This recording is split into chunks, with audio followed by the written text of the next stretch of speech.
at anyone, and this contest venue will not be tolerated and are grounds for removal from the site of competition. Help us make the right call by joining together in good sportsmanship, and let's make this a memorable event for all in attendance, especially the players. The colors for tonight's game are being presented by Wake Forest High School's Naval Junior ROTC Color Guard under the direction of Colonel Donald Joyner, Cadets Salmons, Bonsignor, Clark, and Farley. And now, please rise, and gentlemen, remove your hats as we honor America with the playing of our national anthem. Because it's going to be recorded.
Messina and Tina Fox. Team bench personnel, Evan Clausen, Ashley Cronk, and Greg Mott. And now introducing the home team.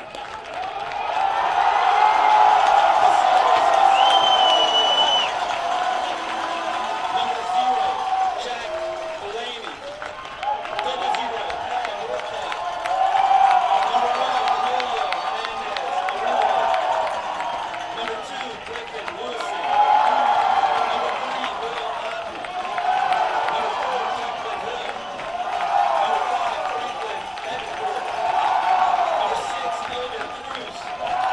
Number 7, Grant Beverly. Number 8, Reese Rowland. Number 9, Noah Banner. Number 10, Patrick Burley. Number 11, Ricky Santano. Number 12, Javi Martinez. Number 13, Colin Ferguson. 14, George Cochran. Number 15, Jordan Valero. Number 16, Juliana Otero. Number 17, Javi Martinez. Number 18, Alicio Scarpelli. Number 19, Gavin Beasley. Number 20, Patrick Dugan. Number 21, Matt Laws. Number 22, Raul Corcovi. Number 23, Jack Palmer. Principal, Ingram. Athletic Director, Nick Gleason. Head coach, Eric White. Assistants, Andy Guavera, Walter Ramirez, Janae Atkin, and Brian Murray. Team bench personnel, Todd Heffler, Eric Rogers, Santiago Orozco, Alex Cordana, and Matt Waller. The officials for tonight's match are from the Foothills Association head referee and Steven Sassano, assistant referees, are Troy Mitchell and Louis Ocampo.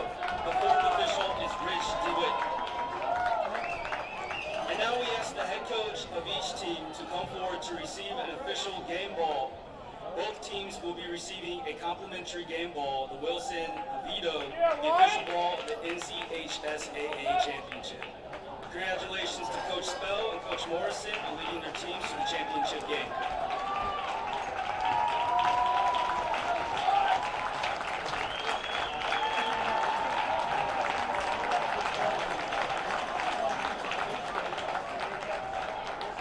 Ladies and gentlemen, we remind you that one of the goals of high school athletics is learning lifetime values, good sportsmanship, and best learned when respect is afforded to all.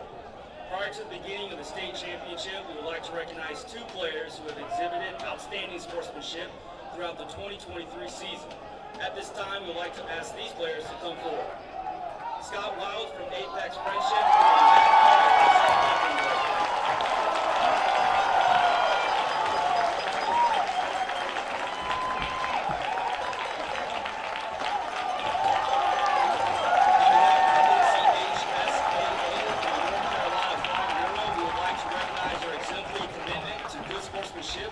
We are pleased to present these 2023 North Carolina Farm Bureau Sportsmanship Awards to Scott Wild from Apex Friendship and Matt Knowles from South Mecklenburg. Congratulations to the recipients.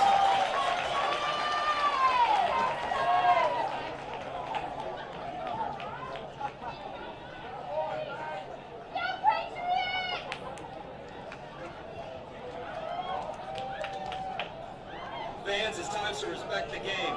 Educational athletics are about kids learning and having fun. These student athletes get one opportunity to be in high school and participate in high school athletics. Let the players play, let the coaches coach, let the officials make the calls. You are not in the game. You are on the sidelines. Respect the game by staying in your lane and positively supporting your team at all times. This is their time. This is their place. Let them play. Respect the game.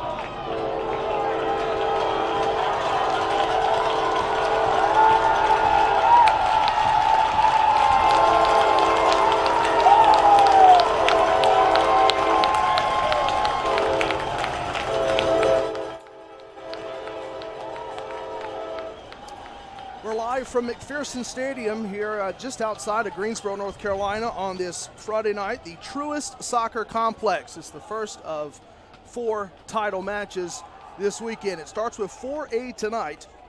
between South Mecklenburg, the Sabres, 16-6-3 in the regular season, and they will face the Warriors of Apex Friendship at 25-1. That's 20 wins, 5 ties, and a loss in South Mecklenburg, 16 wins, 6 ties, and 3 losses. So that's how everything sets up in terms of these teams, with the 3 ties for the Sabres, the 1 tie for the Warriors. They're 20 wins, the Sabres 16, and this is how this weekend begins. Hello again, everyone. Corey Hodges alongside Travis Bledsoe tonight. And Travis, first off, always good to be with you, my friend. Always good to be with you as well, too. And thank you for allowing me to be alongside of you. Look, I've been to many championship games in high school for sure. Played in a couple of them as my, my days, but never been to the soccer championship. And let me tell you, the turnout is great. The crowd, the energy that they are giving right now is amazing, and I can't wait to get into this game. Oh, me too. I know this is kind of one of those moments, the ultimate kickoff in more ways than one. Before we get the opening kickoff and get this match started, we'll break down some things here in just a moment. But first, I think we have the keys to the match that we will start with first, and there they are. You see them on your screen now. We'll start off first with Apex Friendship and what they're trying to do tonight. This Apex Friendship team, again, at 25-1, a good team with the win edge. You look at their keys: limit space and also limit the physicality. That was a big thing for Apex Friendship coming into this weekend.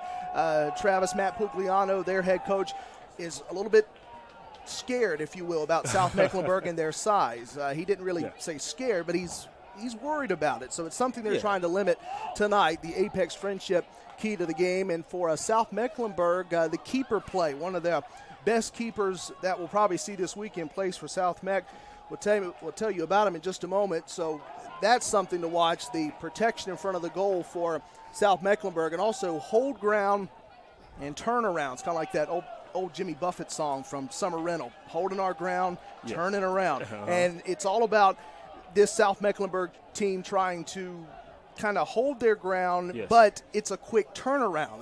That's why we phrased our key to the match that way, because, Travis, both of these teams played on Tuesday. They've got the shortest turnaround of anyone.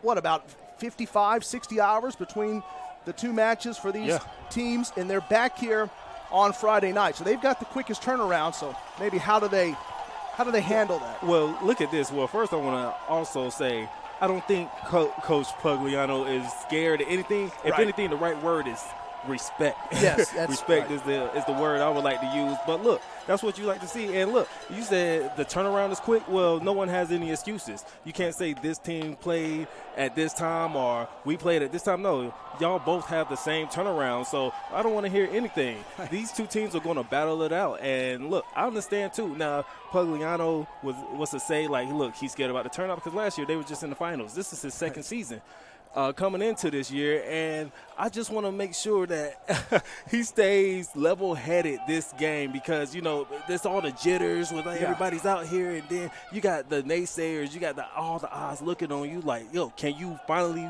win the big one? You have this great record. Just really flowed throughout the whole season, but when it came down to the last match, this championship game, can you win the big one? That's what it's you're rubbing your hands together, and for good reason. And I think, gosh, the quote of the week, and we talked to some coaches as we are off and away on this Friday night, 2 minutes past the top of the hour, just past 7 o'clock. Of course, with the time change and everything, it is completely pitch dark out there, and we start under the lights tonight. But I think the quote of the week came from Eric White of South Meck, and he said, "We just want to win a darn title." And he didn't say darn. He is feeling it. So watch the intensity of South Mecklenburg tonight. Certainly something that will be keeping an eye on. And we mentioned, of course, keepers as well. We'll get into all that in just a moment, as, again, this match just underway, 30 seconds into this one between 2 teams who are vying for this 4A title. Yeah, these 2 teams right now, you look at it right now, kick is no good. I believe that's Berlin, right? Number 10. But look, they already playing aggressive, though. That's what you want to see from these 2 teams. They're going at it. This is 2 teams right now that want this championship very bad right now, and they are playing very aggressive. I think at some point, though, you have to calm down, though. as kick the ball off. But you just want to remain calm though. Like play with a pace. Like you don't want to rush anything. You don't want to cause costly turnovers throughout this game. So I think pace is the game right now for both teams. They need to learn it quickly and not let the energy. They're all high energy right now. Yeah, and we saw that early challenge from just a moment ago. You saw it from Apex Friendship. Apex Friendship playing in the whites tonight, white tops, white bottoms, and that early challenge on a north cut down there at goal, as here goes South Mecklenburg and the Sabres.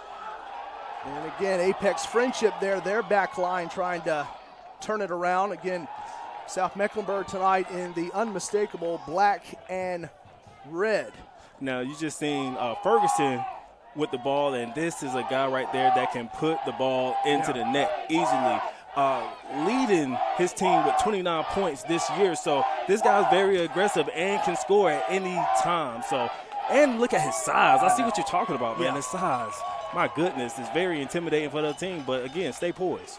Yeah, that's the thing about South Mecklenburg is that they're just, they're so big back there, especially in terms of you just look at their overall size. They're looking at players. Pugliano for Apex Friendship was looking at South Mecklenburg saying, look, most of their players, are ones that we're going to have to watch just in terms of their physicality. So that's kind of what it all comes back to. It was really, really interesting talking to both of these coaches coming into this match, especially Pugliano. He talked probably longer than I've spoken to a coach in quite a few years. He was very, very knowledgeable. We saw that early effort against Northcutt working at goal for South Mecklenburg, but so far still scoreless as we're just a couple minutes in. And look, when you talk about someone who is you talk to him as long as you could. Look, let me tell you something. That's passion right there. Right. Again, he's been here before, and you just want to close it out. Like a great season. It doesn't mean anything if you don't win here today. This is state championships right here. The top of the line right here, 4A. He knows what pressure is on him. And it's not easy, even though he's made it back-to-back. It's not easy to make it back-to-back years. Here comes Apex Friendship trying to stitch something together. Your keepers tonight, Evan Patterson for Apex Friendship starts in front of goal. And, of course, Paul Northcutt for South Mecklenburg. Northcutt wearing 00. He's on the flip side, the one who was challenged early in that black and red kit. And Patterson in that gray and black kit with slight shades of red on the gloves. Battle at the midline. Bounces away of South Mecklenburg. And what I've noticed, too, on Apex side, I haven't seen Patrick Dion with the ball as well. This is a person who is leading the team in not only points but also assists as well, too. So he does it all for the team, and you don't think South Meck knows that? Yeah. Patrick Dion is really one of the top players to watch. And you mentioned it, Travis, in terms of his facilitating. That's something that is probably just as dangerous as his goal scoring well. For sure. Someone who can do it all. Yeah. Really, really, you could. I don't know who his favorite player is, but, I'm pretty sure Messi is up there. I would.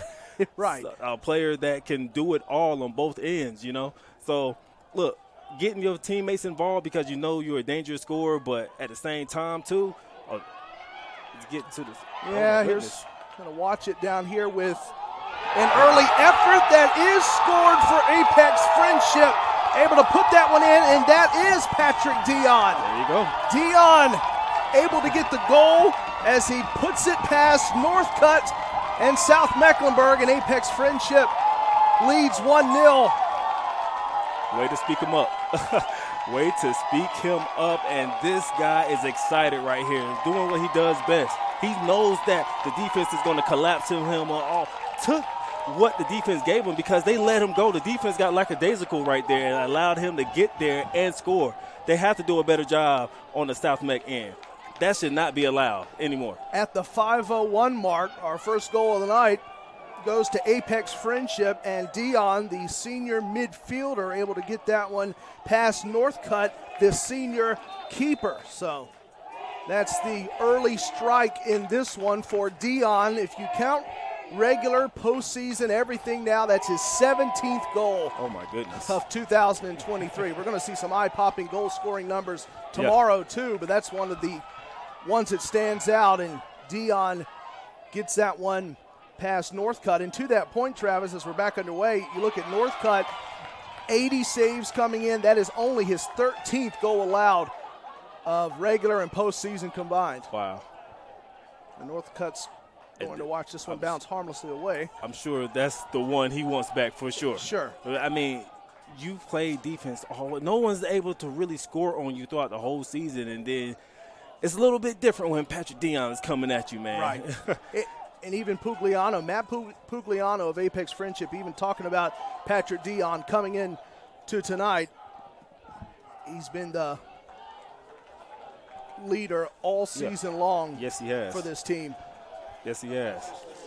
And then not only that, but this guy has been on this team since his sophomore year, if I'm not mistaken, right? And he was a big force for them last year as well. So following up a strong 2023 from a even stronger, if not as strong, 2022. Again, it is Dion with the early strike as Apex Friendship leads the 4A match 1-0. And really this Apex Friendship team, you've got to look at Patrick Dion, of course, Travis, and then you also have to look around that roster and look at Hayden Joyce as well, the junior forward. Hayden and Patrick Dion, two big ones to watch. If I was going to maybe put a name in the keys to the match, it probably would have been one of, if not both of those names for Apex Friendship, because both Patrick Dion and also Hayden Joyce have been on varsity since they were sophomores. Wow. So you're looking at this progression. You're talking about it. You're looking at that progression. Yep. And then, that's just great coaching as well, too. Yeah. Again, only Pugliano's second year, but he basically adopted a great team. But that doesn't take away from his coaching. Correct. You have to be able to come in and take these players and elevate them to a level still, whether you've been with them their whole career or not. Yeah. Pugliano, the Arizona native who's made the move all the way across the country, and when he called me, it came up Phoenix, Arizona, and I thought, this has got to be Pugliano. I don't know anyone else in Arizona. It's got to be him. Picked up here by Gavin Beasley.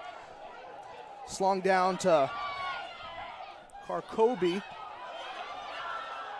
South Mecklenburg trying to get back into this match. That one just rolls past, and it's a harmless effort from Scalda Ferry. I'm telling you, right now, South Meck needs to calm down. They have to play with some type of poise right now, because that kick didn't even look like he was set up at all. There was no skill in that kick at all, in my opinion, but he's better than that.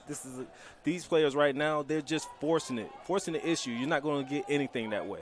This is South Mecklenburg, who is trying to equal this match, and to your point, Trav, they're trying to get back into this thing as soon as possible. Right. Probably Probably not expecting, or at least hoping not to be down here early by a goal when it was scored just past the 5-minute mark. As here's an opportunity here for Patterson to clear. He'll roll it. It's still, though, a lot of time left in this game. We're still early stages. It's still early. So South Meck at some point needs to bring it all together with their team right now, because look, I don't like the way they're running right now. There's no form, there's no any type of team action right now. Look at the way Apex is moving right now. A great save. So close. Hayden Joyce. That is Joyce right there. Travis trying to join Patrick Dion. Joyce puts it towards Northcutt. It does roll out and doesn't challenge, but it at least was an effort from Joyce. So there you go. Hayden Joyce right back into the conversation for Apex Friendship. You look at his numbers coming in. Talk about a duo. 12 goals on the season. He and Dion combining now. If you count Dion's earlier one, 29 total between them. So you can tell Joyce trying to join his teammate, his best friend for Apex Friendship.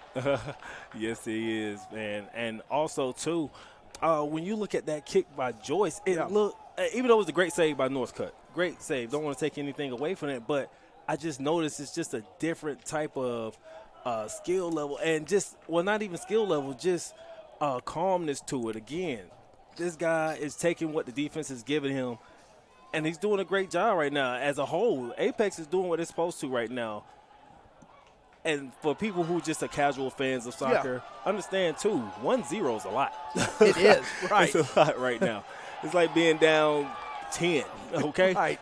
So I understand. You can still come back from 10, but my goodness. Picked up here by Karkobi. Karkobi gets around his defender.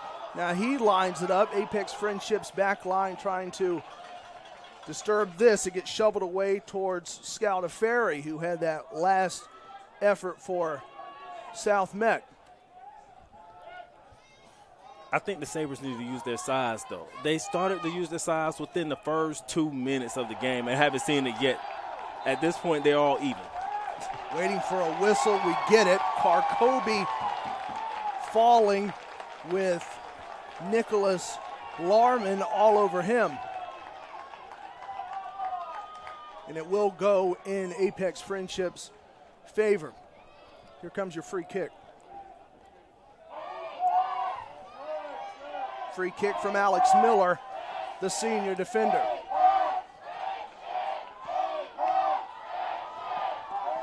In front of it goes Scott Wilds for Apex Friendship, now directed over from Losavio. Ooh, a couple of headers right there. Yeah, a crisp header from Mac Knowles for South Mecklenburg. Oh, okay. Well, now South Mecklenburg will benefit from the whistle and the call. All right, but you can see it's getting a little tense down Little there. bit. A little tense down there. Callan Ferguson, the 6'1 senior in the middle of that. This guy right here, he's a tough one. And you see a little push right there. The refs are letting these guys play. They know this is a very high, intense game right now.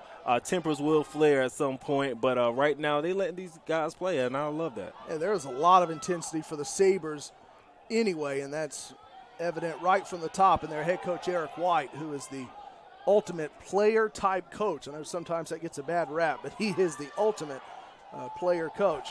In front of it for the Sabres goes Reese Waller, but possession turns to Apex Friendship. Thought for a second that Waller may have a chance to start something. Watch Waller, even with just 3 goals this season, has accounted for 7 points in 2023 for the Sabres. Oh, wow. So able to score at some point. Sometimes you just know, okay, we have these great scores on our team as well. Where can I fit in and still make an impact at? Though I can score too, yeah, but we have better scores on the team, so I can definitely move out the way and let somebody else do this, and I'll take over another job. You're talking about scores, Travis. Northcutt was under duress again that last time. He's fortunate there that this stays a 1-0 Apex Friendship lead. Northcutt is going to be busy tonight, yes. So be prepared. Well, you know, there is so much to talk about. Here's Northcutt now to clear. But, yeah, you mentioned it. Pugliano in his second season with this team and also second year in the state. Mm-hmm. He's made that big move over, but this is someone who you can – if you talk to him for about 10, 15 minutes, I talked to him for like 25, 30 minutes, you can hear the makings of a college coach. He already understands all that. And he was so gracious as well to send over roster and stats and really helping out, considering he sent that email earlier today before we actually started this match. He's sending me emails on the day of the championship match. So that little personal note, but it tells you all you need to know about this Apex Friendship team and their coach, Matt Pugliano, as it is Apex Friendship on the possession here in the middle of that with Scott Wilds. And now it goes to the far side, close to the midline. Here the Sabres trying to take this over, and a burst of speed for Will Otten. And let me tell you something, though. What I've noticed from Apex is they're taking advantage of this 1-0 lead. Now, I do think they're getting a little, I wouldn't say lazy. There it goes. There's your effort again from Hayden Joyce, who rolls it towards Northcutt, and Northcutt goes ahead and swallows that up. Apex right now. I know, right? Got to get ready because this. Look, let me tell you something. This game right here moves fast and moves patient. This is why I stayed away from soccer. You know what I'm saying? When I played basketball and baseball, we took breaks. Took breaks. There's no breaks in this game of soccer. I'll tell you that much. Look at this duo trying to get in the middle of it for South Mecklenburg. Reese Waller is there. The intensity here at Trua Soccer Complex already hitting, the highest level of intensity, and still early stages of the first half. Hayden Joyce again losing control of it. Was Joyce the Energizer Bunny of this Apex Friendship team? That's what Pugliano called him, and this was you have to go back, Travis, to the Cardinal Gibbons game, which was back in early September in terms of the turning point for Hayden Joyce. That's when Joyce thanked his head coach, Matt Pugliano, for not taking him out of the match, despite that being, a tough match for Apex Friendship, and it kept him in, and he's been developing really ever since that time for his Warriors. It's pretty impressive stuff with Joyce. Train in the distance, and we've seen a blur of train-like activity early on in this match as well. Here comes your free kick from Patrick Dion. Dion lays that down. It's up towards Northcutt, who handles it himself. Wants that back line to help out a bit there. He kind of got caught in the middle. Look at him now. He's getting frustrated with his way, but understandably, he's watching his team right now they look like they're just running all over the field with no plan at all. And I can look at the coach down there as well, too. Have a stoppage. But I'm looking at the coach down here, and I can see how frustrated he's getting right now. That's good sportsmanship there for South Mecklenburg. Back up quick was Patrick Burling, the senior. So he gets back up quick, which is good news for the Sabres. So Burling is okay, the senior who, you want him to be okay. He's accounted for 11 goals this season for South Mecklenburg. But, talking about as well Evan Patterson, the keeper for Apex Friendship. Talk about someone to watch throughout. He's described as a flying squirrel type keeper, and really Pugliano looked over to South Mecklenburg and said, you know what, Paul Northcutt he's pretty much a flying squirrel type of keeper as well. You've got guys who can, Travis, they can get really rangy, they can get really physical, they can cover a lot of ground. It's already been exciting to watch these two keepers. Yes, it has. Yes, it has. But what I'm seeing from Apex, though, they're playing a little bit slower. There's a such thing. I understand pacing, but at the same time, you have to show a little aggressiveness as well, too. And they see it here from Waller. Waller putting it up. He got redirected out of trouble by Apex Friendship. Picked up now by Callan Ferguson for South Mecklenburg. Ferguson sends it in close, and the goal is Patrick Dugan. Dugan getting it from Ferguson, and Dugan had mere inches. That's all the effort he needed to put it in. Dugan, with his arms raised high, ties the match at 1 before a title match squared between South Mecklenburg and Apex Friendship. 22:43 to go in the first half. I don't know how that pass got in there, but Dugan did exactly what he should do with the ball. Only his 8th goal on the season, but, man, was that a big one. Wow. Now you're about to see these two teams right now pick up the pace. We see Apex. Someone has to win the game. There's no ties. Right. Exactly. You know what I'm saying? Right. We're talking about the playoffs here. Yeah. All right, so right now, Apex has to answer again. But that's why I feel like they were playing too slow right quick. They didn't take advantage of South Mech playing with their back heels to the back right now. You know what I'm saying? Like, I feel like South Mech was forcing things, and Apex did not take advantage of it at all. I felt like they slowed up too quick. Yeah, Ferguson, who got an assist that time on that subsequent goal from Dugan, Travis, and that's the thing, the dynamic player that is one Callan Ferguson for South Mecklenburg. Check this out. He assisted on the goal on Tuesday for South Mech that turned out to be the match winner. So that's 2 straight matches in the playoffs, 2 straight matches with an assist for Ferguson. And, of course, it was his assist that led to the lone goal in that win on Tuesday for South Mecklenburg over Hickory Ridge. So talk about a guy who is facilitating and doing it at the right time, Callan Ferguson. What I noticed about the game of soccer is you have to get people involved. Ball movement is so important in this game. A lot like sure. basketball, right? Absolutely. Yeah. Absolutely. You know, I'm big on that as I well, know. too. Yeah.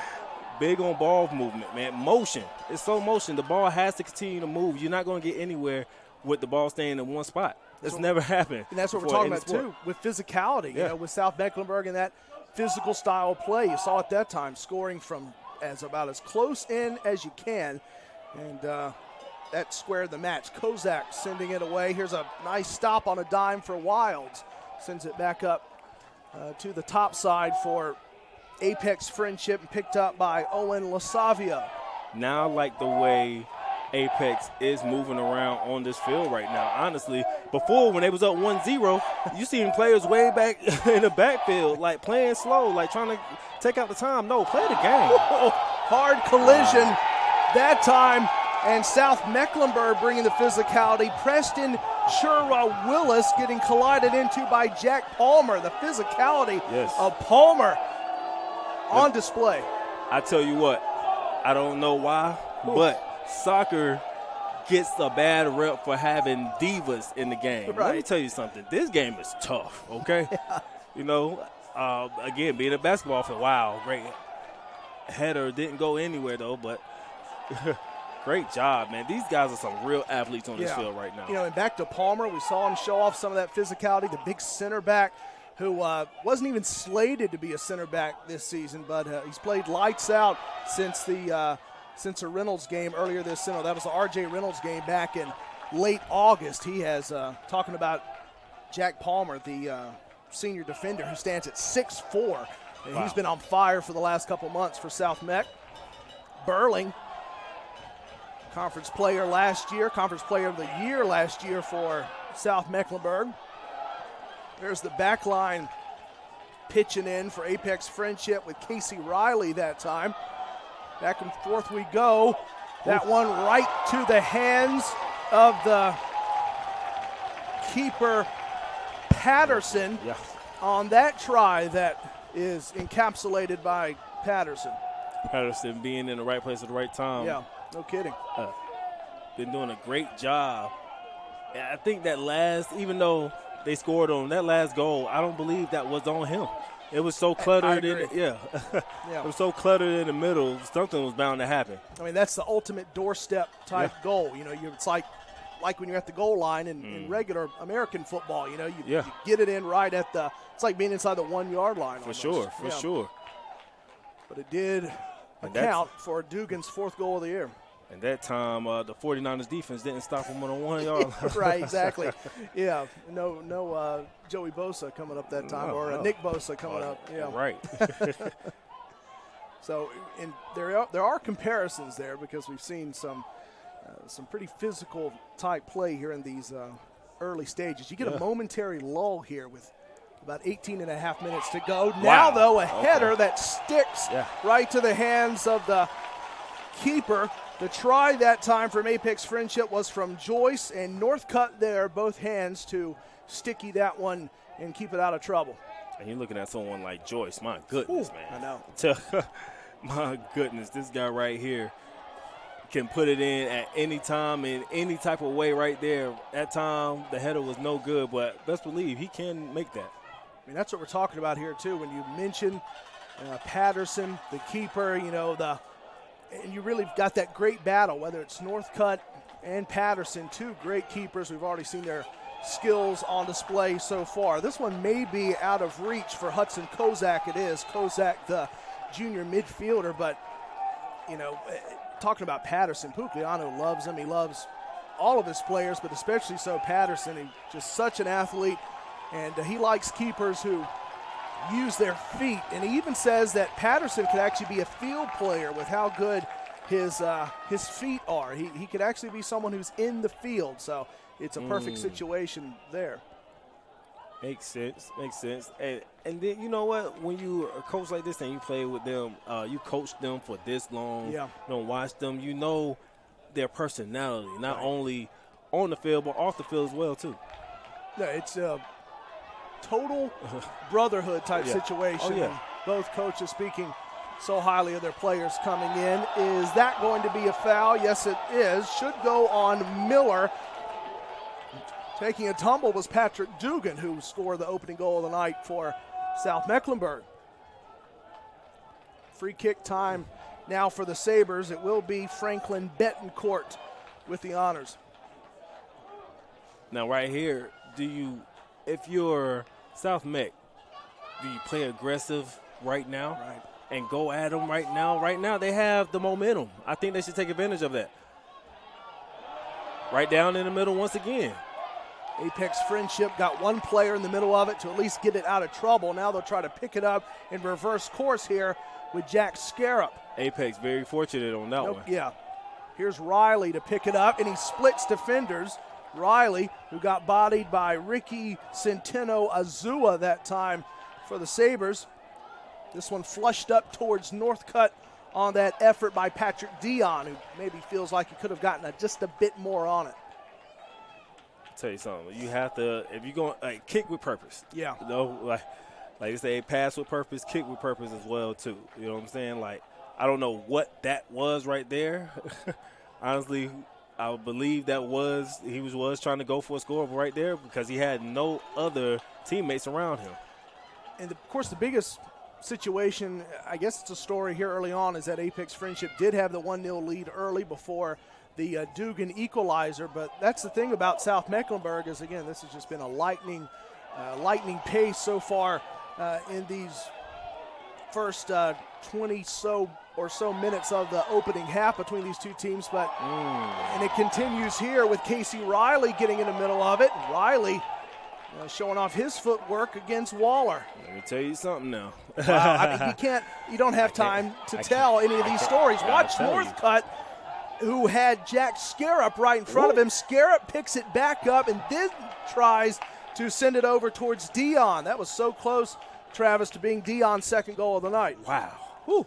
These guys are picking up the pace. That's what I'm talking about right now. Pacing is at the right pace right now. These two teams are battling out. I believe this is going down to the wire. I think so, and both coaches alluded to that. And to your point, I know you mentioned early on in the match, Trav, about how it was South Meck pushing a little bit, maybe Apex Friendship a little bit more laid back. I think both teams now are at the exact same pace, and they're both going 100 miles an hour here. And speaking of pace, Joyce just got back into the game for Apex, and this guy right here is just going to take it up a notch for Apex. Yeah, right.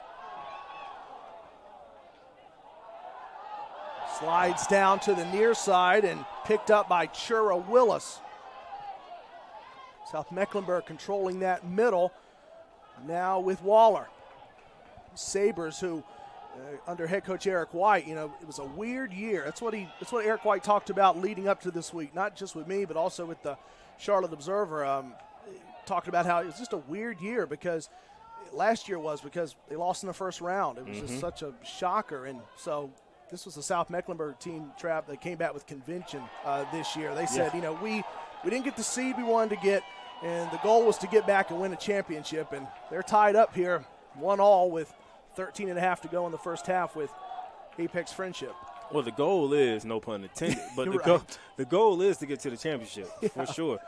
But last year, getting knocked out of the first round, this is, again, like you said, they came back with some conviction. This is another team that's looking for redemption. Right. Apex isn't the only team out here thinking about, how we almost had it last year. No. It's a whole new year. But this team right here in South Meck's like, you know what? We should have made it further last year. Yeah. We don't know what happened. Everything that we practiced throughout the whole year and the games that we played did not turn out the way we wanted to turn out with the first round loss. So, look, they're back with redemption as well, too, on their mind. They won it in 2015, talking about the title, and even Eric White said, look, semifinals, not enough this season. And we want the whole darn thing. Want the whole yes, thing. That's right. So, and I'm pretty sure. Look, we're talking about high school football. I said football, soccer, but it's still the same thing. In some portions of the world, that's what it's called. I like to call it football, right. But whatever at this point. Now, this time it's rolled up towards Patterson, who does control for the Warriors. That was Patterson. That was all on his own that time. He kind of caught a break because he had plenty of space and he had time to maneuver. And for two keepers this talented, that's a perfect situation for Patterson. Patterson is doing a great job as well, too. Again, between him and Northcutt, they have some of the toughest jobs tonight. Right. You know, we talk about the coaching. No. These two kids right here, they are definitely becoming grown men tonight. That's a great way to put it. I mean, you're under the lights. This is 4A. This is the kickoff to the weekend. So we have seen some amazing keeper play. And then you have to block out the distractions. You got to block out the parents. You got to block out the fact that this is a national televised game. That's right. You got to block out that this is also a game where scouts are here and things like that. Look at this. Wow. Just offline from Carcobi as he tried for it and sent it at least to give Patterson a moment there. Yeah, but I have players looking at me, or parents looking at me, and people looking at me as well too, because they seen FSU on there. Like, no. We look, right. Alma mater. I understand this. We don't need to have a soccer team. Okay, it's okay. It's all right. I'm not here for anybody. Yeah, isn't that funny how that always works? Like you have to. No, it's not. No. You're branded. Right. Exactly. Right, like, what? Well, here we are. I mean, we've got just over 10 and a half to go in this opening half of play. Tied at 1 between South Mecklenburg and Apex Friendship. Can anyone score again before intermission? And for the moment, the Sabres trying to do that, just out of the reach of Scalda Ferry that time. Scalda Ferry is still down. Now he gets his way back up. He's looking over towards the nearby official. He wants something to come from that last physical play by the Warriors. Get up and play ball, sir. Get up and play ball. Scalda Ferry, he's been through it. 7 goals this season for South Mecklenburg. Even though he had a reason, I understood where he was coming from, but get up. I know we've mentioned a couple times tonight Rahal Kabuki for South Mecklenburg. Even Eric White jokes about how he says his last name, probably a different way every time. He laughed on the phone with me about that. He was like, it could be any number of pronunciations, and even if the coach is pronouncing it differently each time, then I guess that means we finally get a pass on that, which doesn't often happen. But he's really someone to watch, the Morocco native who only got to the southeastern part of this country about 2 days before tryouts. Wow. And, I mean, he's still learning the language. So that's a player to watch. Rahal Kabuki down for Apex Friendship goes Dion. And the Warriors will benefit, and they'll have possession here with 9:05 to go before the break. And, this game, at the end of the day, even though we're in North Carolina, still an international-driven game. Totally. 2 days before practice. I mean, it's first practice? Come on now. It's a crazy story. We're going to have to get more into that when we get to the second half, because it's really impressive what he's been able to accomplish with all of the obstacles in his way as well. Here's Alex Miller with the free kick for the Warriors.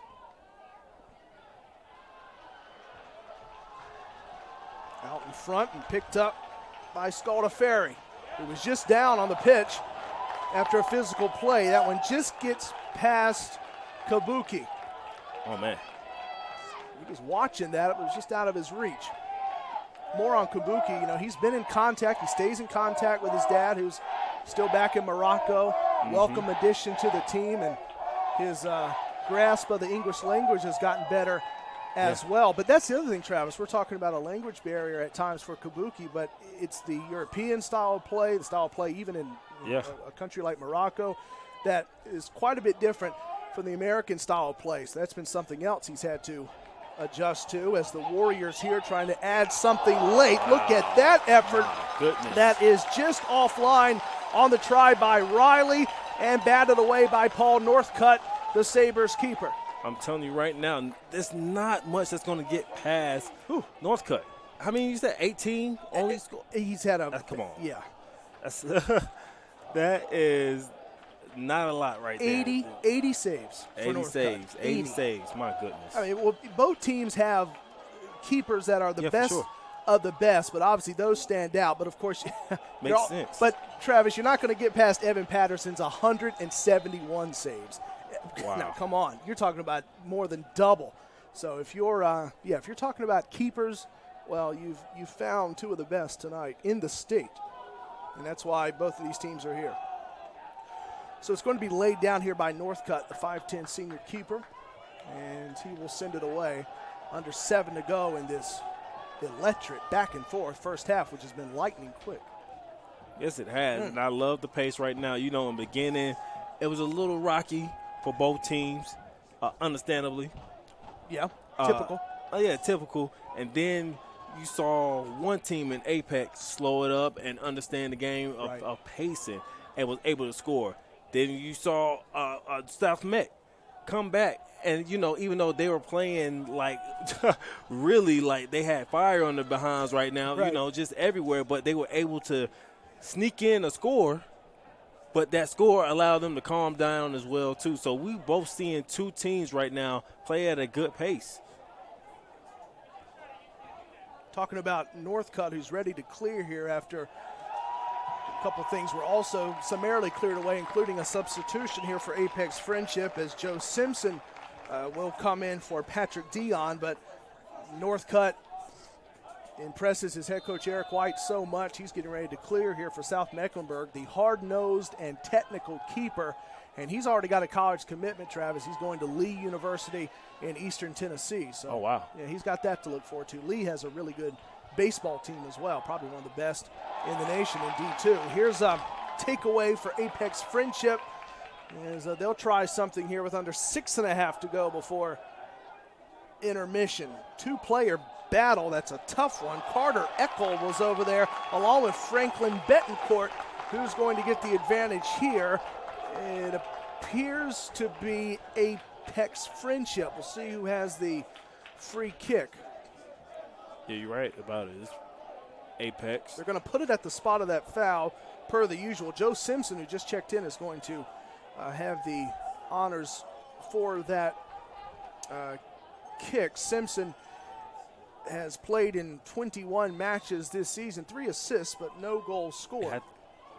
Some way, wow. Slides towards Northcutt, who has to get down low to keep this one all. And he does a great job getting it in quickly as well, too. 5.5 to go before the break. Header there by Riley. For a moment there, lost it was Waller. Maybe lost it in the lights, but he picked it back up. Burling has it. Now Burling has it taken away by Kozak. Looking at these players right now, I felt like South Meck had a missed opportunity there. Honestly, with Northcutt got it out quickly, they should have darted down the field as well, too. That one slides off of Betancourt. Sabres trying to take advantage here with Callan Ferguson and company. The target was Dugan, who's already scored in this one, but it got cut off by the Warriors. Under 5 to go before the break. Back to Cherwell Willis, who's got Riley over there. Wow, no one to pass to there. No, that was locked up. Nowhere Kozak could go. South Mecklenburg is going to have it. The throw in from Griffin Lewison. I love this environment. Oh, it's I'm great, hearing the cowbells and, you know, the crowds, they're getting into it. State title game. Nothing like it. Talking about Lewison, too, Griffin Lewison, you know, a fantastic player who's not a big, prolific goal scorer, but, you know, he's someone who, and especially so for South Mecklenburg, not a team that really relies on any one player. The stats bear that out. Here's Northcutt, who gets up and takes care of that. Lurking was Joyce. It was almost Joyce and Northcutt occupying the same space for the briefest of moments. And we'll see which team picks up this penalty. Saw the South Meck player go down, and my initial assumption was that it was going to be on Apex Friendship. Burling is talking it over with the official, but it will be Warriors ball. I do want to see a Patrick Dugan. Yeah. If he's right there and he's looking for the ball, he has to do a better job at being more assertive and getting open. He's just watching right now. Even though he's patient, but he's being a little too patient, in my opinion. He was down there. I mean, that was the kind of the bottom end of that attack angle last time for South Mecklenburg, but it was just a good cutoff by Apex Friendship that kept it away from the suddenly dangerous Dugan. Wilds is over there. Under 3 to go before intermission. Northcutt will have a chance again, and there it is. Now Northcutt is going to look up and go face-to-face with Hayden Joyce. Now that time he felt like Joyce occupied too much of his space. We saw it last time, Travis. They were right next to each other. That time, Joyce pretty much fell into the lap of Northcutt. Absolutely. And, Northcutt saying, this is my house. That's this is my real house. You don't come in here at all. Things like that. He's doing what he's supposed to, man. I'm loving the back and forth. Look, this is competitive action right here. Both teams want to win.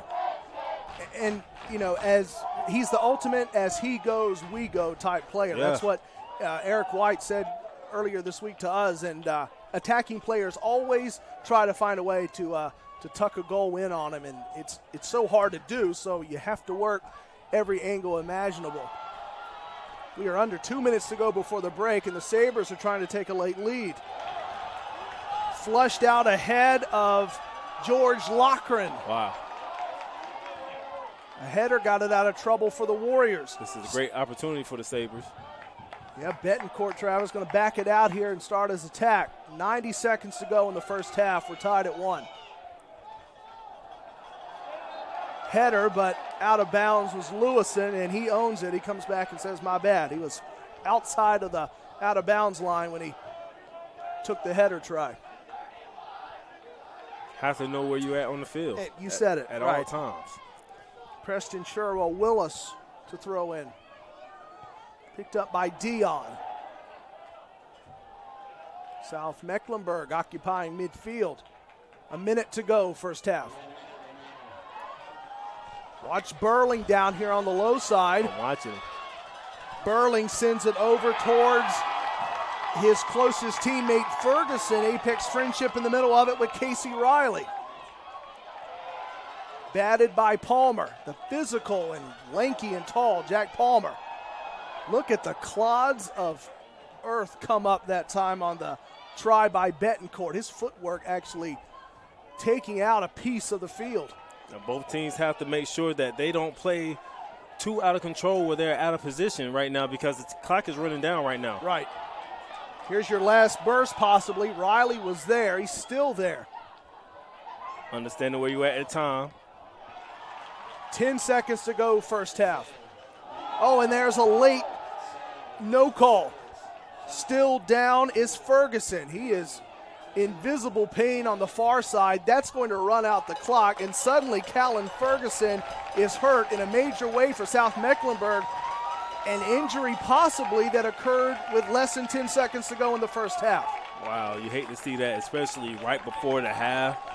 Wow. It's definitely something as a North Mecklenburg fan right now you don't want to see. As a fan of the game as well, too, you don't want to see it at all. But as you see, he pops right back up. Good job running out there. And, I'm glad that's a good sign right there for him. Yeah, Ferguson is back up. That's the end of the first half. We're tied at 1 between South Mecklenburg and Apex Friendship. We will catch our breath in more ways than one and come back, get you ready for the second half. It's all here tonight from just outside of Greensboro, North Carolina. Second half coming up next on the NFHS Network. I love being local for my customers. It means helping friends and neighbors. The people in this county care about who they walk beside. That's what makes it so good to live here. North Carolina Farm Bureau Insurance. Helping you is what we do best. In 100 counties in North Carolina, we have over 800 agents. We are within the communities, and our job is to help you. It's not just a business relationship, it's a friendship.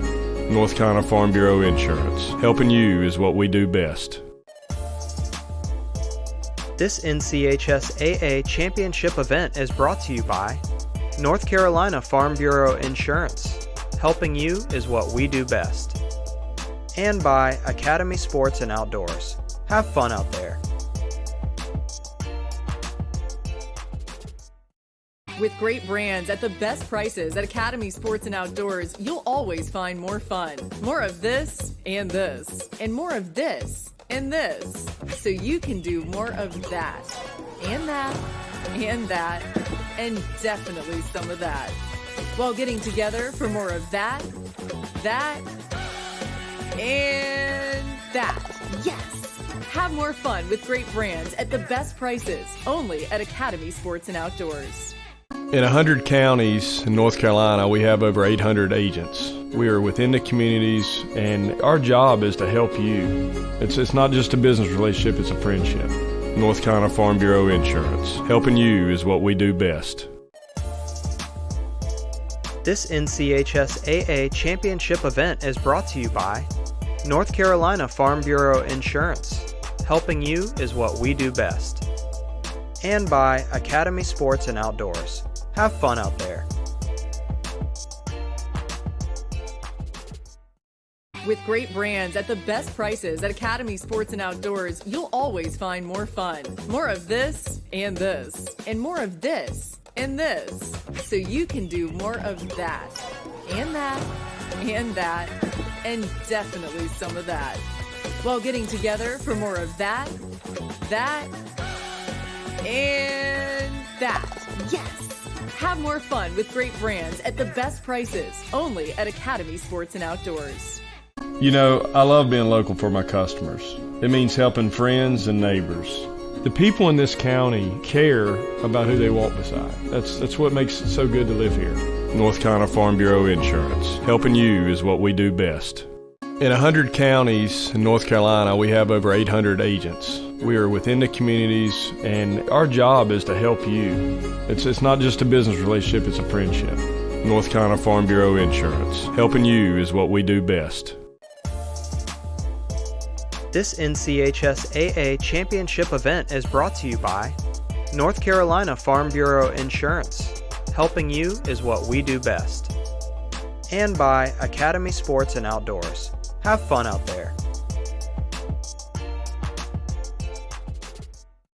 With great brands at the best prices at Academy Sports and Outdoors, you'll always find more fun. More of this, and more of this, and this. So you can do more of that, and that, and definitely some of that. While getting together for more of that, and that. Yes! Have more fun with great brands at the best prices, only at Academy Sports and Outdoors. You know, I love being local for my customers. It means helping friends and neighbors. The people in this county care about who they walk beside. That's what makes it so good to live here. North Carolina Farm Bureau Insurance. Helping you is what we do best. In 100 counties in North Carolina, we have over 800 agents. We are within the communities, and our job is to help you. It's not just a business relationship, it's a friendship. North Carolina Farm Bureau Insurance. Helping you is what we do best. This NCHS-AA Championship event is brought to you by North Carolina Farm Bureau Insurance. Helping you is what we do best. And by Academy Sports and Outdoors. Have fun out there. With great brands at the best prices at Academy Sports and Outdoors, you'll always find more fun. More of this, and more of this, and this. So you can do more of that, and that, and definitely some of that. While getting together for more of that, and that. Yes! Have more fun with great brands at the best prices, only at Academy Sports and Outdoors. You know, I love being local for my customers. It means helping friends and neighbors. The people in this county care about who they walk beside. That's what makes it so good to live here. North Carolina Farm Bureau Insurance. Helping you is what we do best.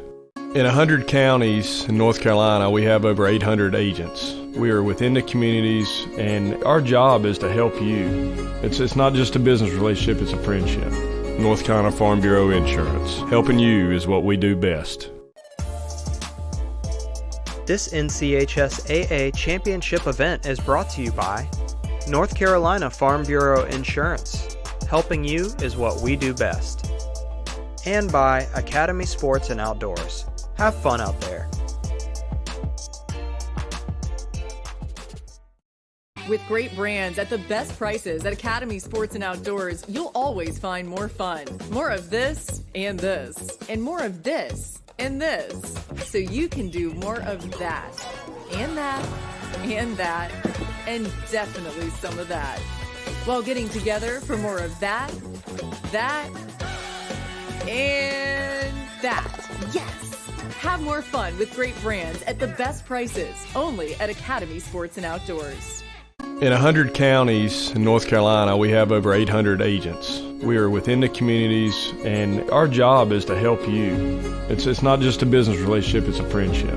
North Carolina Farm Bureau Insurance. Helping you is what we do best. This NCHSAA Championship event is brought to you by North Carolina Farm Bureau Insurance. Helping you is what we do best.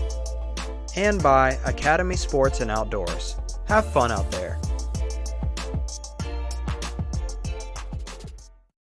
With great brands at the best prices at Academy Sports and Outdoors, you'll always find more fun. More of this and this, and more of this and this. So you can do more of that, and that, and that, and definitely some of that. While getting together for more of that, and that. Yes! Have more fun with great brands at the best prices, only at Academy Sports and Outdoors. You know, I love being local for my customers. It means helping friends and neighbors. The people in this county care about who they walk beside. That's what makes it so good to live here. North Carolina Farm Bureau Insurance. Helping you is what we do best. In 100 counties in North Carolina, we have over 800 agents. We are within the communities, and our job is to help you. It's not just a business relationship, it's a friendship. North Carolina Farm Bureau Insurance. Helping you is what we do best. This NCHSAA Championship event is brought to you by North Carolina Farm Bureau Insurance. Helping you is what we do best. And by Academy Sports and Outdoors. Have fun out there. With great brands at the best prices at Academy Sports and Outdoors, you'll always find more fun. More of this and this, and more of this and this. So you can do more of that, and that, and that, and definitely some of that. While getting together for more of that, and that. Yes! Have more fun with great brands at the best prices, only at Academy Sports and Outdoors. In 100 counties in North Carolina, we have over 800 agents. We are within the communities, and our job is to help you. It's not just a business relationship, it's a friendship. North Carolina. We are back. A spirited first half and a spirited discussion here in the press box as well. Sure. We're talking about all types of football. Corey Hodges, Travis Bledsoe back here with you, and here we are tied at 1.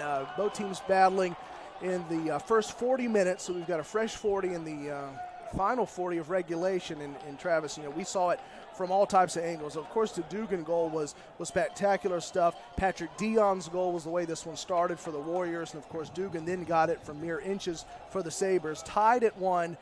I think, and I'm sure you probably agree, it's going to continue to come down to these keepers. And also, I'm curious, because you brought it up too, is this lightning pace actually going to continue for another 40 minutes?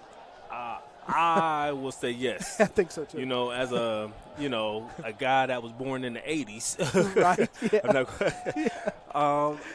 I can't move like that anymore. However, I'm getting close at 1990. I'm not far behind. There you go. So, you know, I'm looking at them going back and forth and things like that, man. Yeah. This is exciting to see again. If y'all can see this crowd and the way they are interactive with it, they're passionate, you know.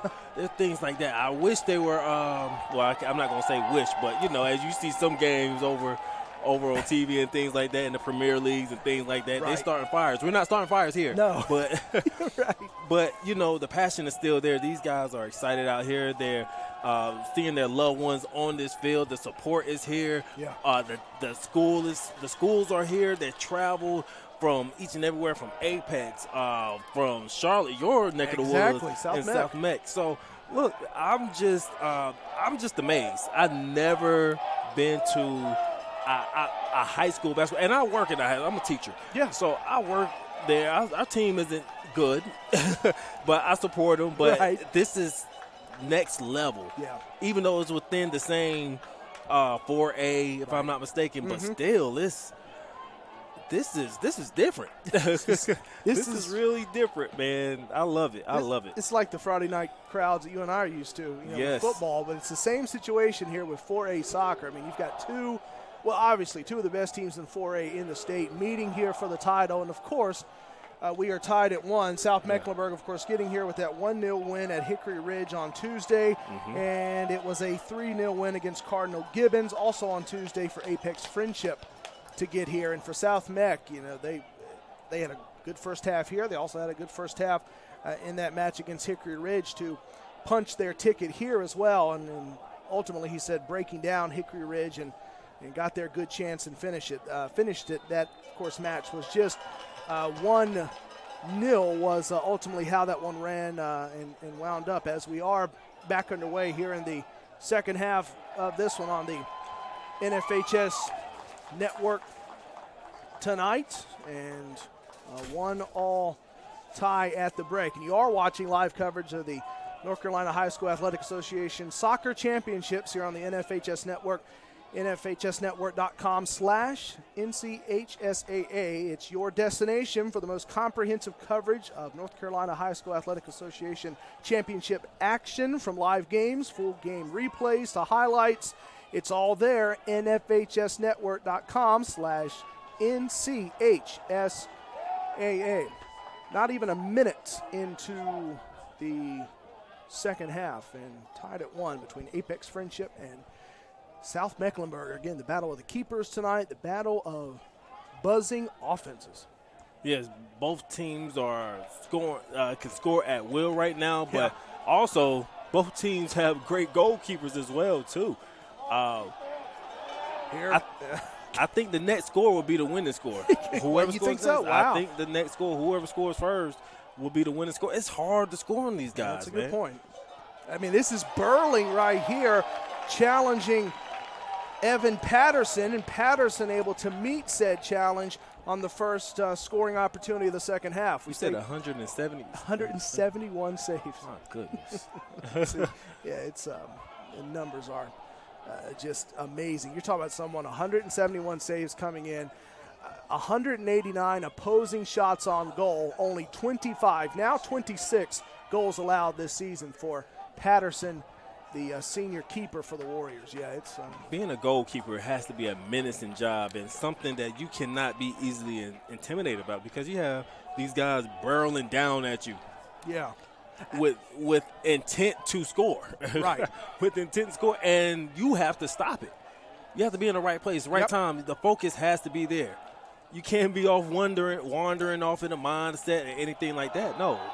Again. Look at this. We've got a saber down, and just getting up is Gavin Beasley. Now I can see this second half already starting off with the referees probably will call this game a little bit closer. Yeah. A little bit closer. I remember we saw, the North Cut collision down there with Joyce. That was like the big heater moment of the first half. See if we have maybe more of that as we go. This is Will Otten who's in the middle of it. This one sent sky high away from Scalda Ferry on the defensive effort from Wild. Absolutely. I'm looking at that too. I'm like, look, Wiles was in there. He looked like a goalkeeper for a second, right? Off the chest. A ball coming at you like that off the chest is no laughing matter at all. Right. Like that's tough. You know what I'm saying? That's weight room right there. Yeah, right. And that, you're talking about physicality and stuff. He sent that one up towards the sliver of the moon in the sky. That's how high-reaching that one was. We've got another player getting up now. That's Pablo Salazar for the Warriors, and the free kick is coming here for Apex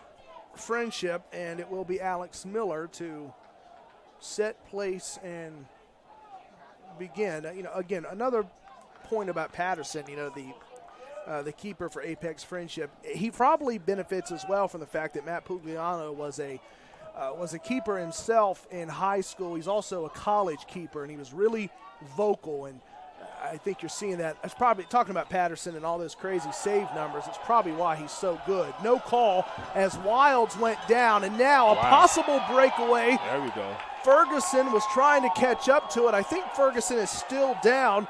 In the way of it was Losavio. Sabres trying to pick this back up. Ferguson again, all the attention going to him. That one sent out a play by Kabuki. Ferguson did go down, but look, one of those things, here's the thing about soccer, and I'm trying to say this in a nice way, right? Yeah. Right.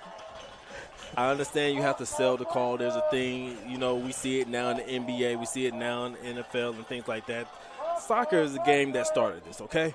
But you have to get up and get back into the play. You know what I'm saying? Like, I get selling it and everything like that, but there was a chance where these Sabres were on a break with an easy score. Pop back up. Be available for your team. Wow. Look at that. The corner kick ricocheting off of a Warrior. And we do have one still down and slow to get up for Apex Friendship. It is Wilds. Yeah, Wilds did a couple of push-ups there. I told you that was a weight room right there. To your point, yeah. Yeah, he did a couple of push-ups down there trying to get up, but he looked slender. But this guy right here, again, you have to be physically tough to play this game. Yeah. This is Patterson ready to clear for Apex Friendship. Pretty much the only thing, you look at someone like him and you say, how is it possible? What more could he possibly do? Pugliano for Apex Friendship, the only thing really that he says about Patterson is that he would like him to be just a little bit more vocal. Wow. And we've got more action here at the midline. Riley went down, but pops back up. Here is Dion. Now you see the want to. These guys are doing everything they can right now. And look, they have to find a way to get in scoring position. Well, this could be the time to do it right here. Ferguson, who's been down a couple times tonight. Ferguson shows off the footwork, connecting with Burling. There it is, off the crossbar, but it stays out. Wow. So close. Patterson aided by the crossbar. Wow.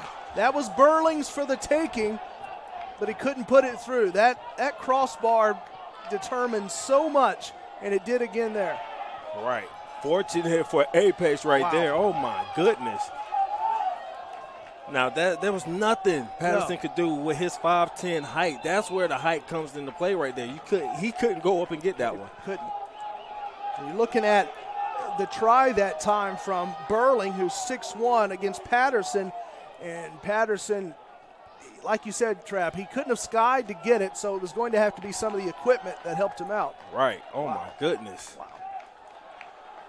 So maybe, again, and that's your other flying squirrel keeper, as Pugliano called him. He's a quiet leader, as Patterson. You figure maybe after that he may get a bit more vocal, considering but he's under the line of fire. Here's the thing, and I'm pretty sure they went over this as well, looking at film and going through this through practice.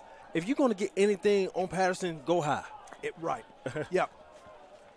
That's where it's at right there. Go high. Don't go anywhere where he can probably reach it. You know what I'm saying? Or catch him off guard, which is very hard to do. Yeah. But if you want to get anything, sneak something in like they got the first score. Also, go high on this guy. Yeah, and talking about that too, as we've got also a discussion here between one player from each side and the nearby official. So I think we've got the call now. That was Dion over there talking with Jack Palmer next to the official. So we're going to get this cleared back up.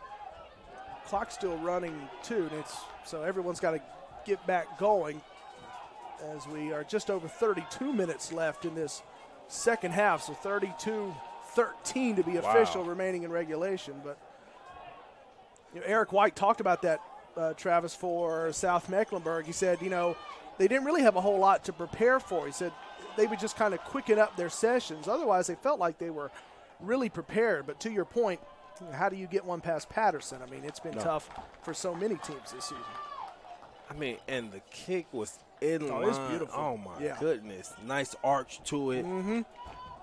Did everything right, but get it in. That's what we're saying. That close. Rimmed out. Yeah, exactly right. Well, that's that season. We just tipped off everything. So you're Wow. telling me this one rolls down towards Northcutt. Now Northcutt has a bit simpler job that time to keep this match tied at 1.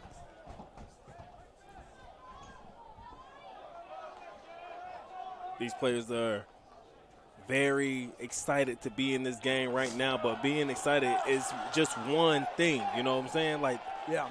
you have to go out there and finish. Patterson comes out, secures, and then hurls it away.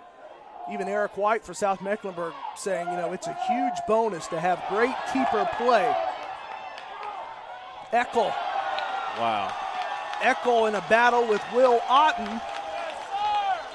Absolutely. That was a great effort. Great effort by Otten on that one right there, too, to stop a potential score right there. Here comes your corner kick from Connor Clausen for the Warriors. So now everyone on guard, especially Northcutt in front of the Got to watch for Joyce. goal. Joyce That's picked right. up.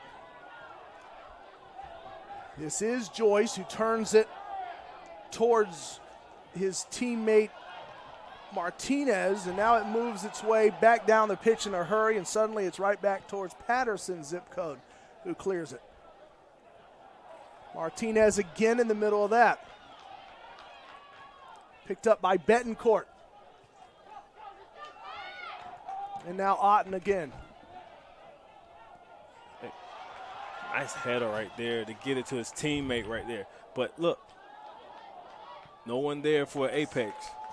Trying to work all the angles. Now the attack will begin from the far side here for the Sabres.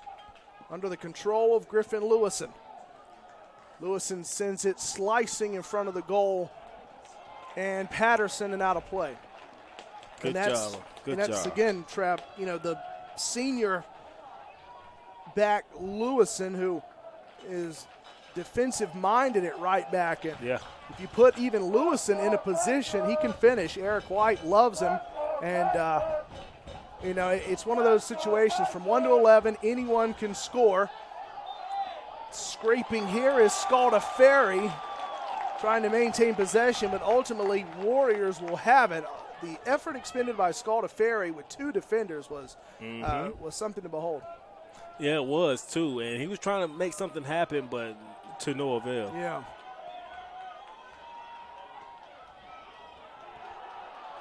We mentioned it too, both of these teams in action as possession reverses back now to South Mecklenburg, but both teams playing on Tuesday night, and the turnaround is pretty quick, but Eric White said it was actually a relief because his team just wanted to get here and get this going. Here's Callan Ferguson, gets by the defender and now does it again. Ferguson sends it over. I mean, the work that Callan Ferguson did a moment ago on Connor Clausen was also something pretty spectacular. I'm telling you right there. Now, you talk about these two teams, right? They just played Tuesday. That means they're still fresh. They don't have that anticipation right there. That anticipation didn't build up for long because you had Tuesday. All right, cool. Wednesday, Thursday. All right, we're gonna practice. Yeah. All right, there's no fall off. You're still energetic. You don't see any type of lag in these guys' play right now. Right. And even White said, the Friday night match kind of keeps everyone on schedule, and it's a benefit for them. Obviously, the story is different for the teams playing tomorrow, but the two teams playing on this Friday night have had the quickest turnaround of anyone, as 27 and a half minutes remaining. This one, we're still tied at 1. Ferguson again in the middle of it. Bounces back towards Riley, who picks it up at the midline.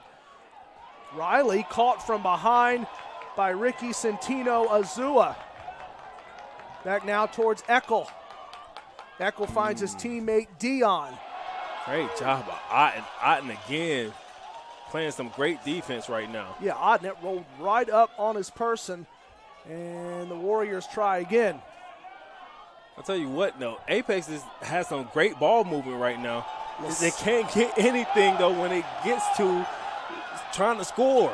Gavin Beasley trying to put the Sabres in position. Beasley surges it up ahead. It's one-on-one, but it's just offline from Alessio Scaldaferri, who was going mano-a-mano on Evan Patterson, and Scaldaferri can't believe it. And I believe that was, if I'm not mistaken, Joyce got in as well, too. Yeah. Got a piece of that, helping Patterson out. Look, that's what I talk about, great team effort, because Scaldaferri was on his way to scoring, okay? That play on that last possession, whether it was Beasley, and suddenly Scaldaferri was right in front. That was truly one-on-one with he and Patterson. And the challenge, again, as you said, Travis, earlier, is to tuck that in against that electric keeper. Here's Ferguson. Wow, the bar again. That bar, twice in this match, has kept South Mecklenburg from scoring possibly 2 additional goals. But at least, see, the difference is between Apex and the Sabres right now is that, look, they are getting into scoring position. Look at this. Turns around towards Scaldaferri again, who had it taken away, and Scaldaferri a little light on his feet after that last contact. Eckel is down there. Just in this first 15 minutes, South Meck has 3 attempted scores. Yeah. Three. I mean, good looks as well, too. The Apex has not been able to get into scoring position at all. And you could just talk about the size difference as well, too. Look, South Meck defense has stepped up a lot, and I am loving it right now. Look at Beasley again and Scaldaferri a little bit higher up on their attack angle, but those two again as we finally get a ball out of play to give everyone a break. But the Sabres attack is starting to heat up. Yeah. Now they're in their zone right now. Yeah. I mean, you look at it, too. I mean, you're talking about South Meck only giving up a goal. Of course, Apex Friendship, same situation. We're tied at 1 after all. But look at the playoffs. 4-0, 2-1, 2-0. And a tie with a win on penalty kicks for the Sabres against Audrey Kell. 1-0, the Sabres utilizing their defense. And they've only given up 1 goal in the playoffs, South Meck has. So the defense is right back here tonight for the Sabres. It has made the hour and 40-minute drive and change from Charlotte down I-85. All right, down the same trip you made. You got it. I could have followed the bus. Absolutely. I think at one time maybe I did. Not sure. A couple buses out there today. Yeah. Holidays coming up. Holidays, still have football championships that's going on. That's the as thing. well, too. There's a great note about that, actually, that we're going to get to tomorrow. That's a fun one. If everyone wants to hop on tomorrow starting at 11 a.m. for our 3-match Saturday, there is a football note that you can't quite believe. It involves the Community School of Davidson. When we have their match tomorrow, you're not going to believe how football crosses into soccer title season. But that's to come. Yes, you think about that tonight. We'll bring it up tomorrow. Okay, so. And the scores will be out tomorrow, too, as well, too. That's so, right. Yes. Yeah, to that point, exactly. Here's your try towards Patterson. The effort was from Waller. Wow. The battle continues. That time for the Sabres, it's George Lochran who was down low, fighting hard for possession. It reverts back to the Warriors. I'm telling you right now, Apex right now, they're doing what they're supposed to do right now. Even though they have been caught out of position a few times. Yeah. But the recovery skills is where it's what's most important right now. It's okay to be out of position, but the recovery time is what matters too, okay? Patterson has been under a lot of duress. He probably is hoping for a bit of a break here and let his Warriors take over, but cutting it off for the Sabres comes Otten. And Otten still leading the charge. Ooh. Otten gets a step. This is all Otten. Looking like another number 3. Wow, too and high. Wilds was in front. Otten sent it over, and it was just offline and a bit too much height on that one from Centino Azua. Just a little too high on that one, a little bit too much on that one. but had the right idea. Like I said, Sure go did. high on him. I mean, Patterson just continues to be the target of so many shots on goal for South Mecklenburg and the Sabres, but still we stay tied at 1. Yeah. Just over 21 and a half left Yeah. in this 4A title match.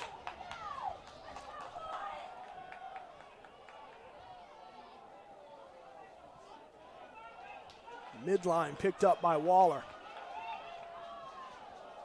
Waller splits the difference. Now Kabuki, the Morocco native.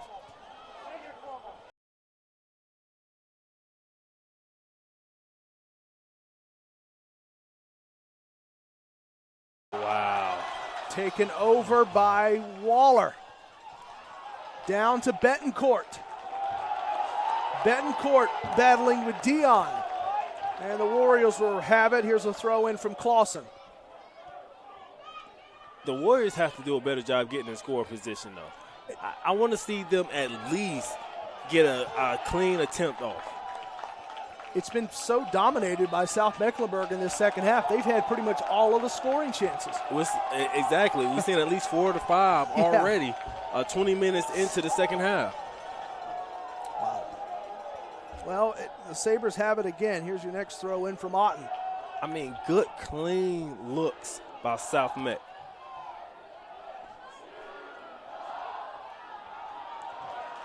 Slings its way back towards Dugan, who scored in the first half. Patrick Dugan. Dugan gets tripped up, and he collided with Lasavio, and I think Lasavio got the worst of this. Lasavio holding at that right shin. It's helped out by Clausen.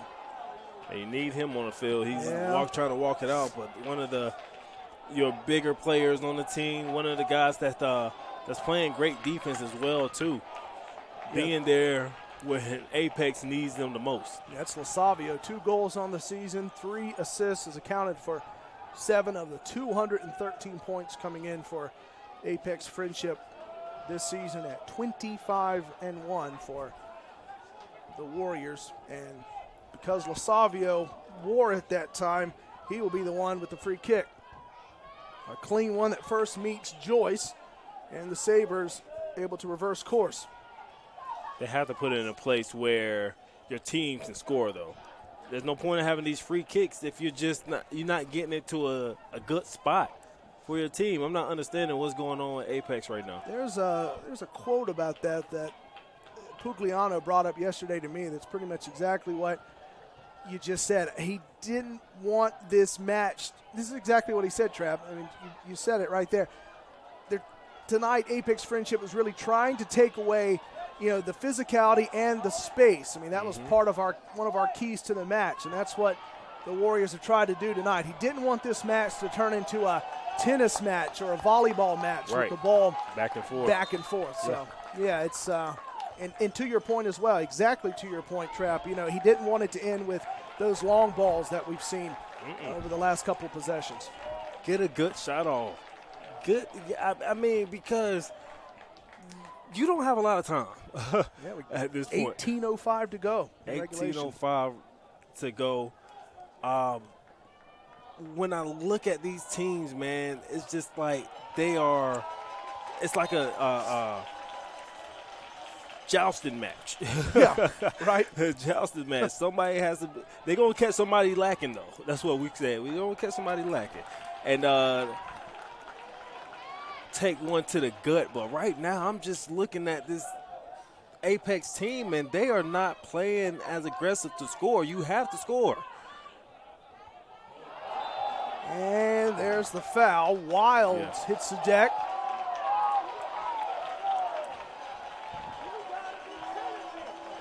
Wow, I did not expect the ball to go that way, the refs to call that. But either way, still, I like the way South Meck is looking for ways to score.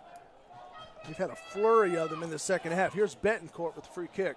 And if Apex keeps allowing this, they're going to end up scoring. Well, that's the other side of it, is that enough opportunity, something may creep through despite how much of a wall Patterson really is. Who's got possession? This is Otten combining with Scarab. Sabres have it. Throw in from Otten. Everyone gets in position. Just over 16 and a half to go.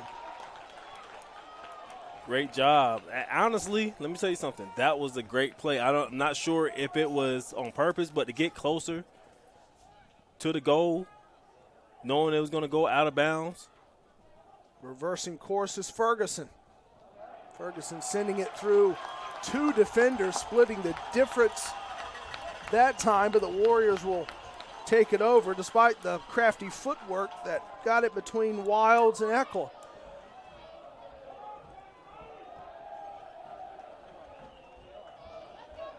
We'll stay down here with the Sabres, so the opportunity stays with South Mecklenburg. They'll have the corner kick. Great job by Apex staying there. Wow, uh-oh. Towards Patterson, he has to watch it. They call this off with Waller right there. Patterson trying to avoid an own goal, and he was challenged as much as he's been all night right there. And if not for the stoppage in play, Waller would have had a walk-in. Oh, for sure. It was open right there. Wow. Again, Apex is very fortunate right now. How many opportunities can you have to score until one finally breaks through? No one's been under more duress tonight than Evan Patterson, but he has stood his ground. Look, let me tell you something. His number has been called a few times this game, and he has answered. It's getting ready to get called again. Here's Burling again. The crossbar keeps it out for the Sabres. Burling taking direct flight that time on his try, and Patterson not involved. It was the equipment above him that saves another Sabre goal, and we stay tied at 1. Going high. Wow. Wow. Players getting tangled up there. Now we've got the Warriors clamoring here for the call to be on their side. Dion was right in the middle of that. And quickly they're on. Yeah, Ferguson wasted no time. I mean, I'm telling you, they're right on it right now. Burling also down there. Warriors have it on the near side. Cut off by the Sabres and Kabuki. Ferguson to Burling, who maybe has another shot. Apex better be careful down there. Picked up by Dion. Make the right passes. We need, and this is Eckel now back to Dion. Wow. Dion shoved from behind by Waller. Both come together just following that contact.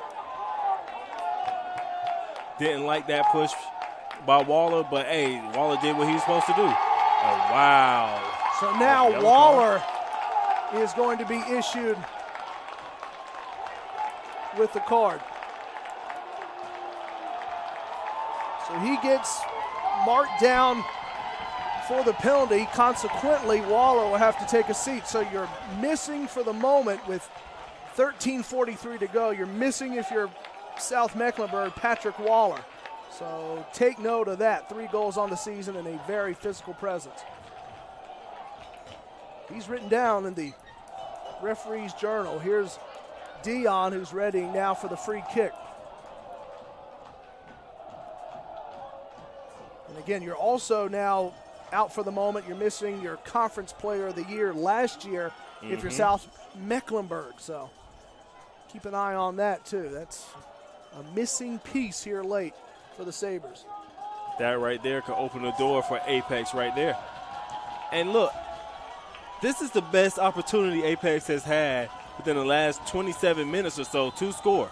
This is Dion on a set-piece try. It bounces and it stays out. Controlled by Northcutt, and that could have went either direction. So finally, Northcutt getting his own close call and his own heartbeat moment. Whistle is going to stop play. It continues afterwards, and now a bit more shoving out there. Lasavio again in the middle of that, and Scaldaferri especially so. Scalda Ferry is going to get his name put into the record book. The record book you don't want to be in, the officials book. So now Scalda Ferry has to take a seat. So you're at the moment, Alessio Scalda Ferry and Patrick Burling have been the last two targets of the officials. You know what, though? Sometimes you need to do things like that. And I know it's a method to the madness. There's a method to the madness, you know, because right now they're getting into Apex head. Apex right now are reacting to everything, even though those are right calls. Those are great calls. But you see how Scalda Ferry just walked off. He just walked off. He knew what he was doing. It's a mental game sometimes. You have to play it. That's what it's coming down to now. Who has the mentality here late, right in front of Northcutt again. And Northcutt gives a hand to the closest warrior. That was Scarab, who, if he hadn't fallen down into the arms of Northcutt, maybe he could have been a part of that. Here's Lasavio with a 4A title hanging in the balance here, under 13 to play in regulation. Doubles back now towards Miller, and quieted for the moment by Patterson. Apex needs to get in score position.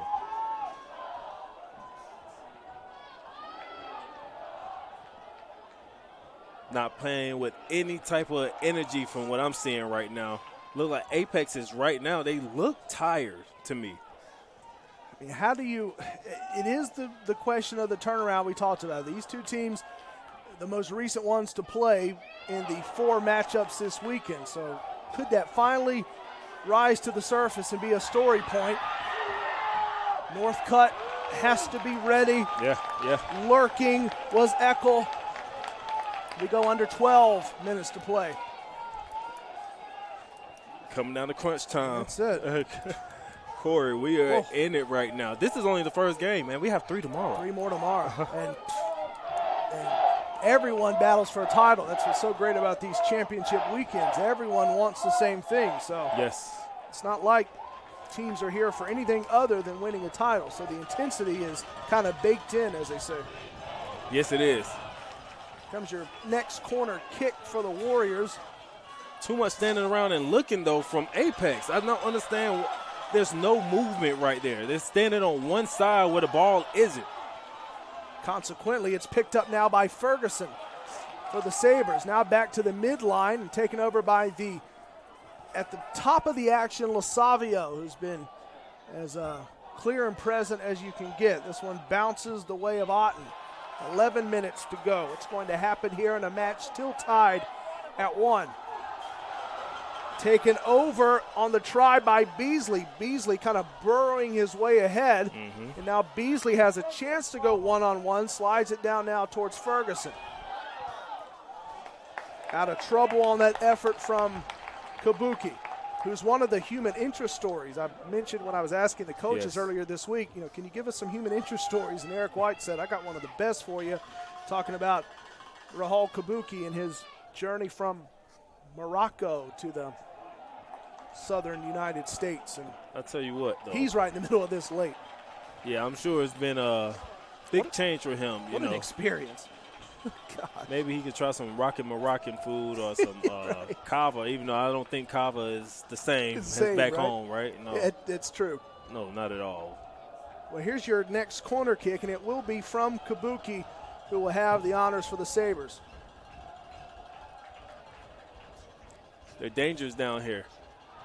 Wow. Just out of the angle of the goal, and that time Patterson saved maybe by the crease around the goal. That's how close it was. I don't know what God Apex is praying to right now, but understand this. Give him credit, all the glory, because right now I don't know how close South Meck has to get the scoring before they actually score. And you've seen it all tonight. You've seen it from every angle, from close in, from longer attack angles, the crossbar on multiple occasions. But it continues to stand up, and we stay tied at 1. Here comes the penalty. We saw Riley hit the deck for the Warriors, and it will be against the Sabres of South Mecklenburg.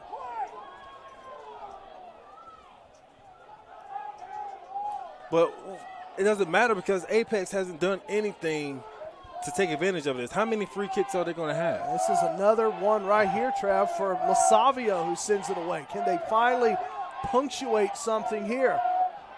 There's another one of those volleyball opportunities that time. Scarab was down there.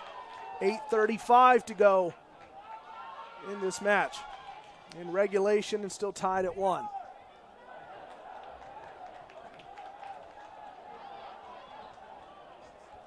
Out of play on the pursuit by Kozak. A lot of teams practicing their penalty kicks and everything this week. We'll see if that's what it's going to come down to. It could come down to that if we complete 80 minutes of regulation. I'm telling you, and it's going to be, it's going to suck because South Mecklenburg had so many opportunities to score, and it just has not gone their way. And you look at it on the other side, it's almost like a boxing match at this point. Right. And it's like that South Meck has landed so many jabs, but you didn't give the knockout blow. You have to knock Apex out. It's a great way to phrase it because this has been almost as physical as something you might see on a Saturday night type of fight. Good pursuit that time by Clausen. And here come the Sabres. They will have possession. The throw-in will be from Otten, who will get set up. And the defense, again, for South Mecklenburg. If I'm South Meck, I don't want to go to penalty kicks. No, but if I'm Apex, that's what I'm playing for. Yeah.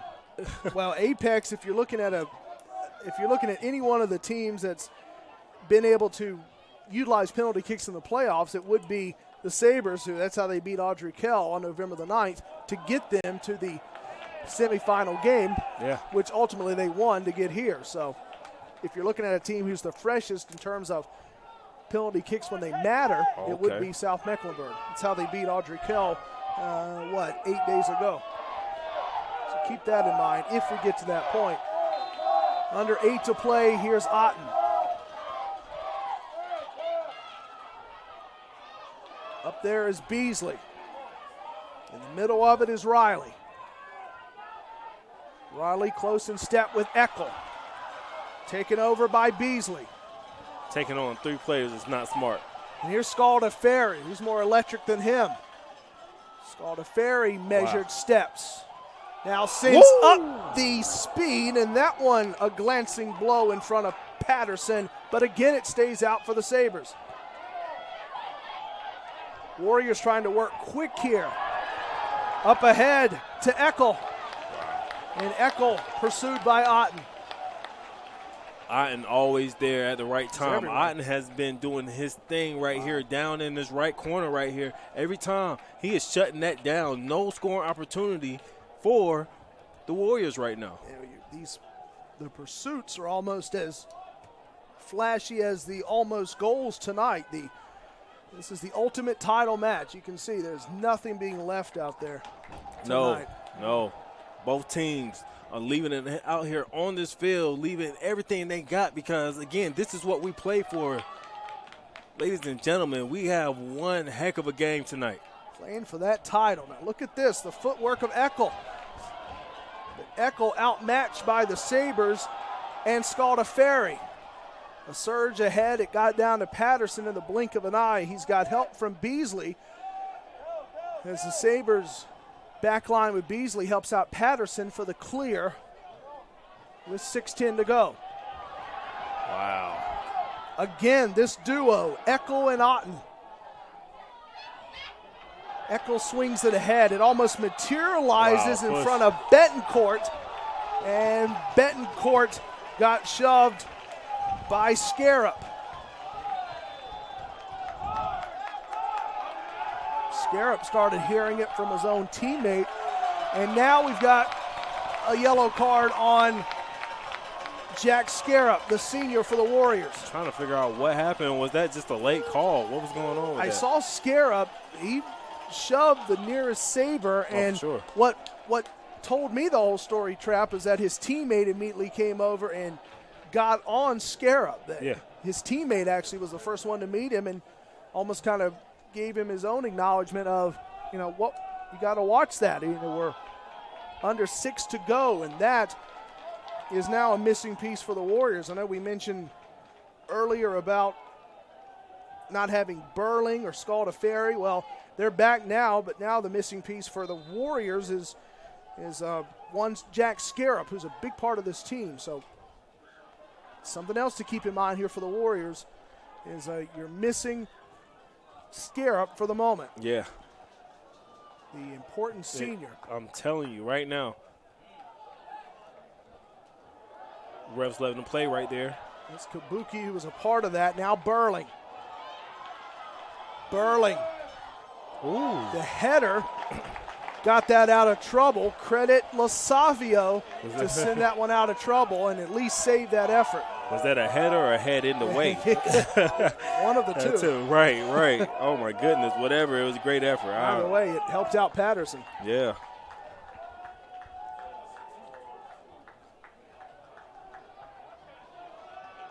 Scalda Ferry puts it down. The effort now from Kabuki from the corner. Here is Ray Hall Kabuki, who loses his step. Wow. And now here's the penalty. And this one is a bit late. There's the next yellow card, but it goes on Kabuki. Yes. And he can't believe it. Eyes to the sky on his walk back to the South Mecklenburg bench. I think initially there it was Apex Friendship who thought that was coming their way, but the referee targets Kabuki. Maybe he was a little bit more theatrical on that. Oh, for sure. Yeah, you saw it. That's Kabuki, who's, again, this is all new to him, the style of play in the United States. This probably has to be the ultimate spotlight game for him. And so now that changes things here with 4:50 to go, and it's up to Evan Patterson to clear. Kabuki broke mom's vase and try to blame it on little brother. No. Can't do that. Can't do that at all. That's right. This is the most languid this match has been tonight. We finally get a break, and Patterson clears it. Well, now everyone trying to stay away from each other. Yeah. Scalda Ferry palms up, trying to avoid it against Clausen. Because right now you just want to make sure that both teams understand, like, hey, this is it right here. Y'all got to play a good, clean game. Yeah, you can't afford any good positions for set-piece shots or free kicks right now in a one-all match. Both teams have to play smart. Eric White, head coach for the Sabres, directing traffic down there for his defense. Free kick from Lasavio. Back down towards Northcutt. In this possession, whistled silent, and the Sabres will have it. Didn't challenge Northcutt as much as the Warriors wanted to there. Under 4 to play, and Northcutt will clear. This has been an exciting game. Oh, it has been. Both teams showing how bad they want it. Only one team can get away with this, though. Oh, no. From the midline. Bounces back the way of the Sabres. Woo-hoo. The oohs and ahs are because of you. Kozak's double back that he almost pirouetted in midair. Kozak trying to get back defensively. Oh, man. That one slices in front of Ferguson and out of play. He made a Warrior touch earth on that one, I tell you that. Oh, my goodness. The crowd noticed that immediately. We've got a Sabre slow to get up, and that's someone who's probably been under the most arrest in the field of play tonight outside of Patterson, and that's Colin Ferguson, who will head to the sideline with 3:06 to play in regulation. Oh, my goodness, man.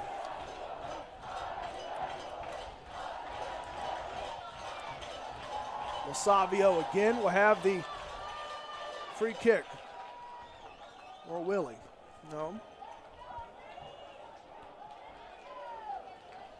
think the Warriors will have honors now with Connor Clausen with that kick. Clausen sends it careening past Centeno Azua. Sabres pick it up close to the midline here with Loughran. Under 3 to play in the 4A title match in regulation. Dion. Now back to Clausen. And Riley. Look at it. I mean, look at these guys right now. I think right now they're trying to find a great score. Wow. It just got past Dion. You said it focus right there. The Warriors slowing things down and trying to put their playmakers in position, but what you couldn't have happen there if your Apex friendship was something to get lost past Dion. Now, granted, the ball will be moved closer down to the goal and a quick throw in by Clausen, trying to hurry that up. We'll see where they ultimately position Clausen here. Yeah, they're going to back him up. He tried to hustle in that throw in to buy what in football, in American football, would have been about another 10 yards. I know, right? That's what he was trying to do. Didn't quite get away with it. Sabres take over, under 2 minutes to go in regulation. Centeno Azua flushes it ahead.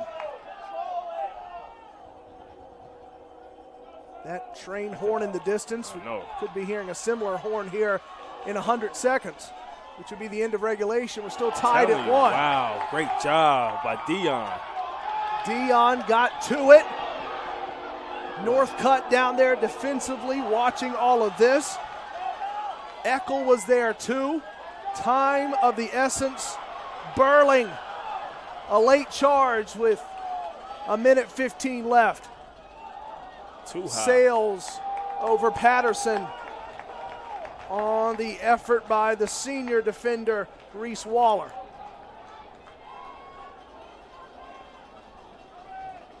One minute to go in regulation.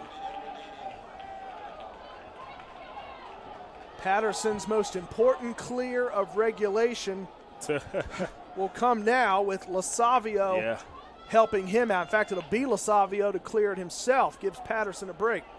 Burling. Apex cannot allow the Sabres to get a good, clean shot. They're not going to miss too many more. Yeah, every second here drenched with anticipation. The Sabres. What I say. And a match tied at 1. Wow. Patterson's down there, ready. Probably thankful now Lasavio gave him a break. Here's Burling now. Burling, Lewis in there too. Under 20 seconds to play. Quick steps here and sails over Patterson from Kabuki. And that should send us to the end of regulation. Wow. Tied at 1.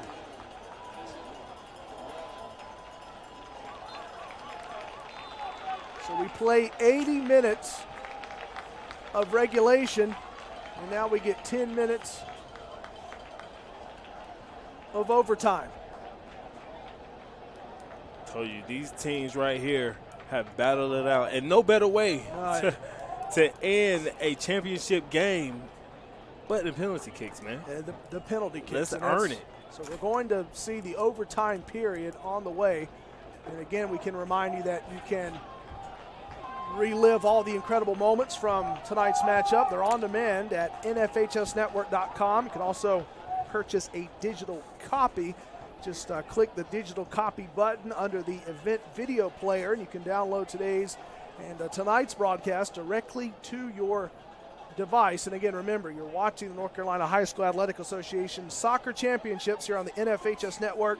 NFHSnetwork.com/NCHSAA. It's your destination for the most comprehensive coverage of North Carolina High School Athletic Association Championship action. Live games, full game replays, highlights, they're all there. NFHSnetwork.com/NCHSAA. So we've got about 4 minutes and change before the overtime period begins. So both teams get a break, and we will take it as well. We'll come back. Overtime is next in the 4A title matchup between South Mecklenburg and Apex Friendship on the NFHS Network. You know, I love being local for my customers. It means helping friends and neighbors. The people in this county care about who they walk beside. That's what makes it so good to live here. North Carolina Farm Bureau Insurance. Helping you is what we do best. In 100 counties in North Carolina, we have over 800 agents. We are within the communities, and our job is to help you. It's not just a business relationship, it's a friendship. North Carolina Farm Bureau Insurance. Helping you is what we do best. This NCHS-AA Championship event is brought to you by North Carolina Farm Bureau Insurance. Helping you is what we do best. And by Academy Sports and Outdoors. Have fun out there. With great brands at the best prices at Academy Sports and Outdoors, you'll always find more fun. More of this and this, and more of this and this. So you can do more of that, and that, and that, and definitely some of that. While getting together for more of that, and that. Yes! Have more fun with great brands at the best prices, only at Academy Sports and Outdoors. You know, I love being local for my customers. It means helping friends and neighbors. The people in this county care about who they walk beside. That's what makes it so good to live here. North Carolina Farm Bureau Insurance. Helping you is what we do best. In 100 counties in North Carolina, we have over 800 agents. We are within the communities, and our job is to help you. It's not just a business relationship, it's a friendship. North Carolina Farm Bureau Insurance. Helping you is what we do best. This NCHS-AA Championship event is brought to you by North Carolina Farm Bureau Insurance. Helping you is what we do best. And by Academy Sports and Outdoors. Have fun out there. With great brands at the best prices at Academy Sports and Outdoors, you'll always find more fun. More of this and this, and more of this and this. So you can do more of that, and that, and that, and definitely some of that. While getting together for more of that, and that. Yes! Have more fun with great brands at the best prices, only at Academy Sports and Outdoors. You know, I love being local for my customers. It means helping friends and neighbors. The people in this county care about who they walk beside. That's what makes it so good to live here. North Carolina Farm Bureau Insurance. Helping you is what we do best.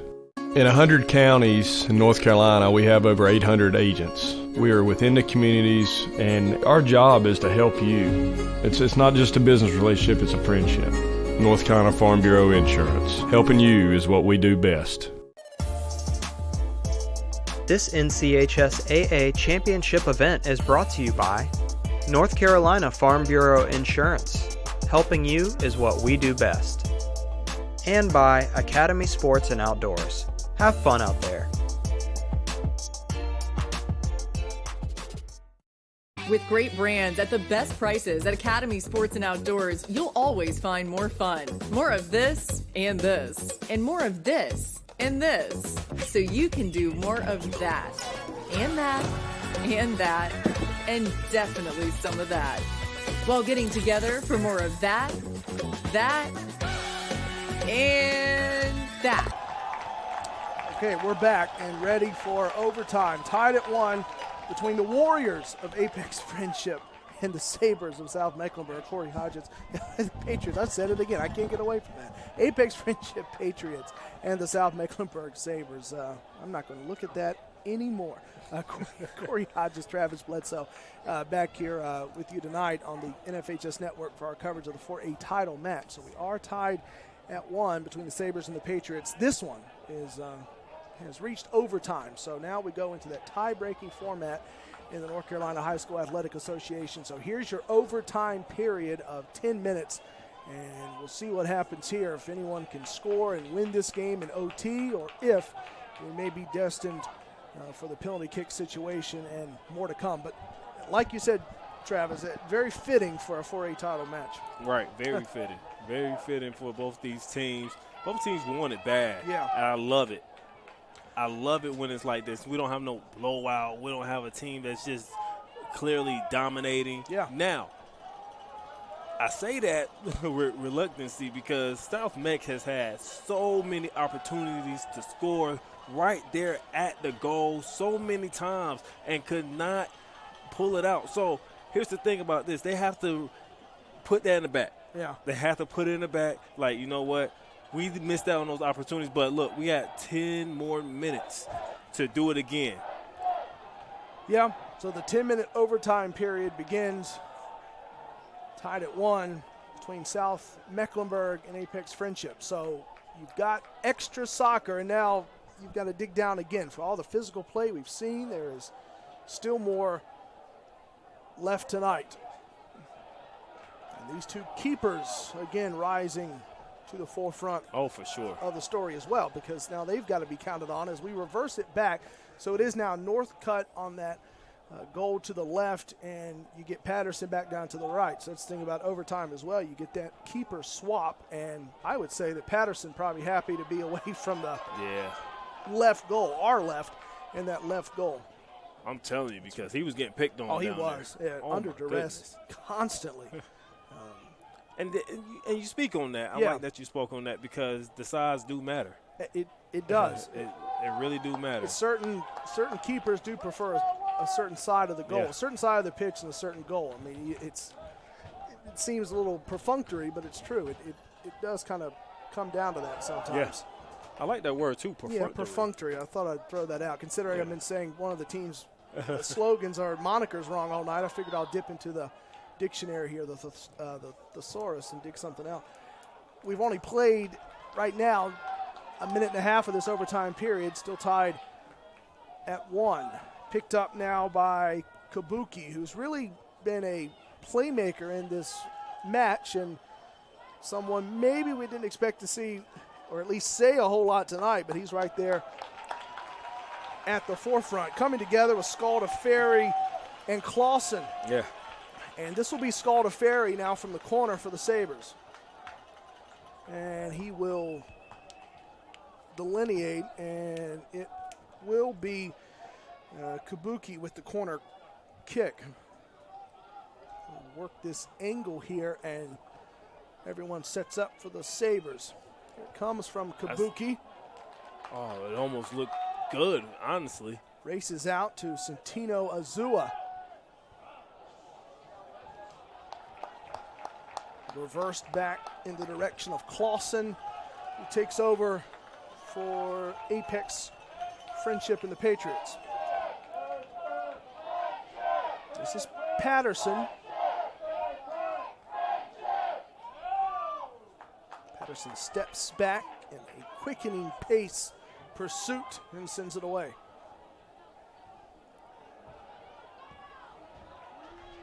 Otten connecting with Churro Willis, who sees that one launched over his head, sent back by Kozak.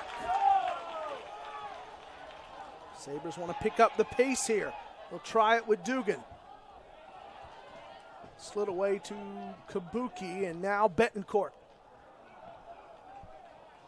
We did mention it back in regulation that of these two teams, between the Patriots and the Sabres, the one with the most recent penalty kick experience, or at least the most recent experience in extra play, of course, would be South Mecklenburg, considering that was a scoreless tie, and it went to penalty kicks, and that's how the Sabres were able to advance. Got that win against Audrey Kell going late and into a PK situation, which we're not at yet, but just something to keep in mind. Definitely something that we have to keep in consideration for sure.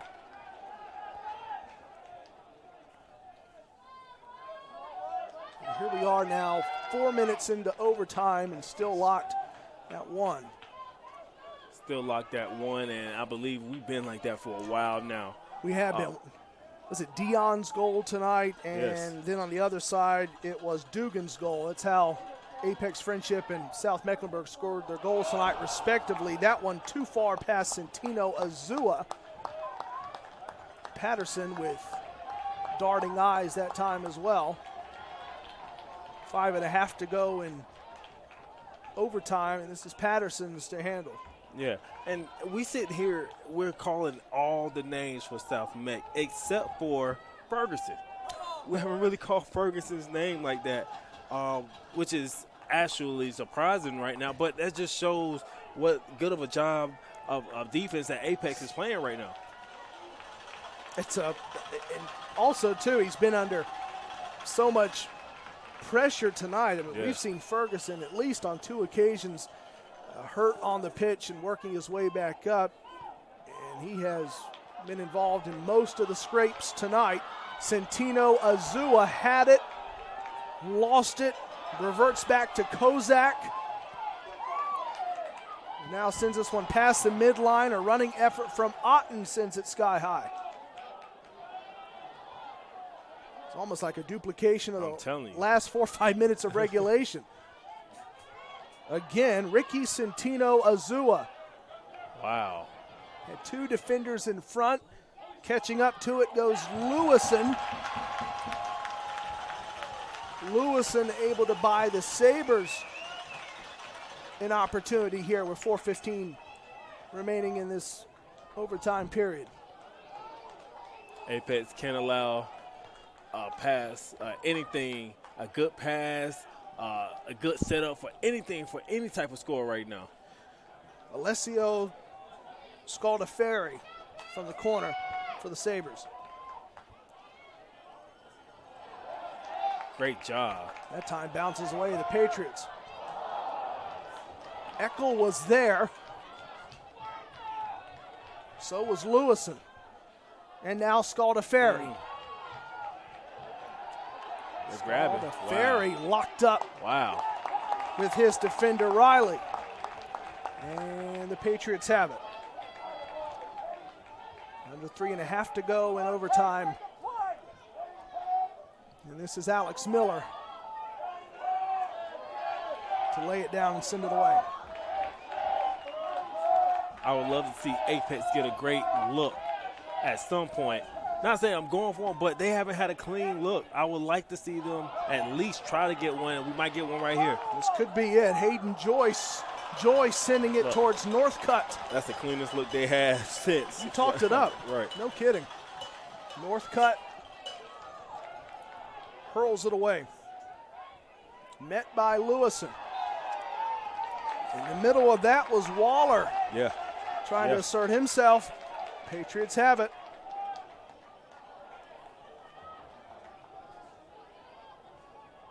Miller. Again. 2.5 to go in OT.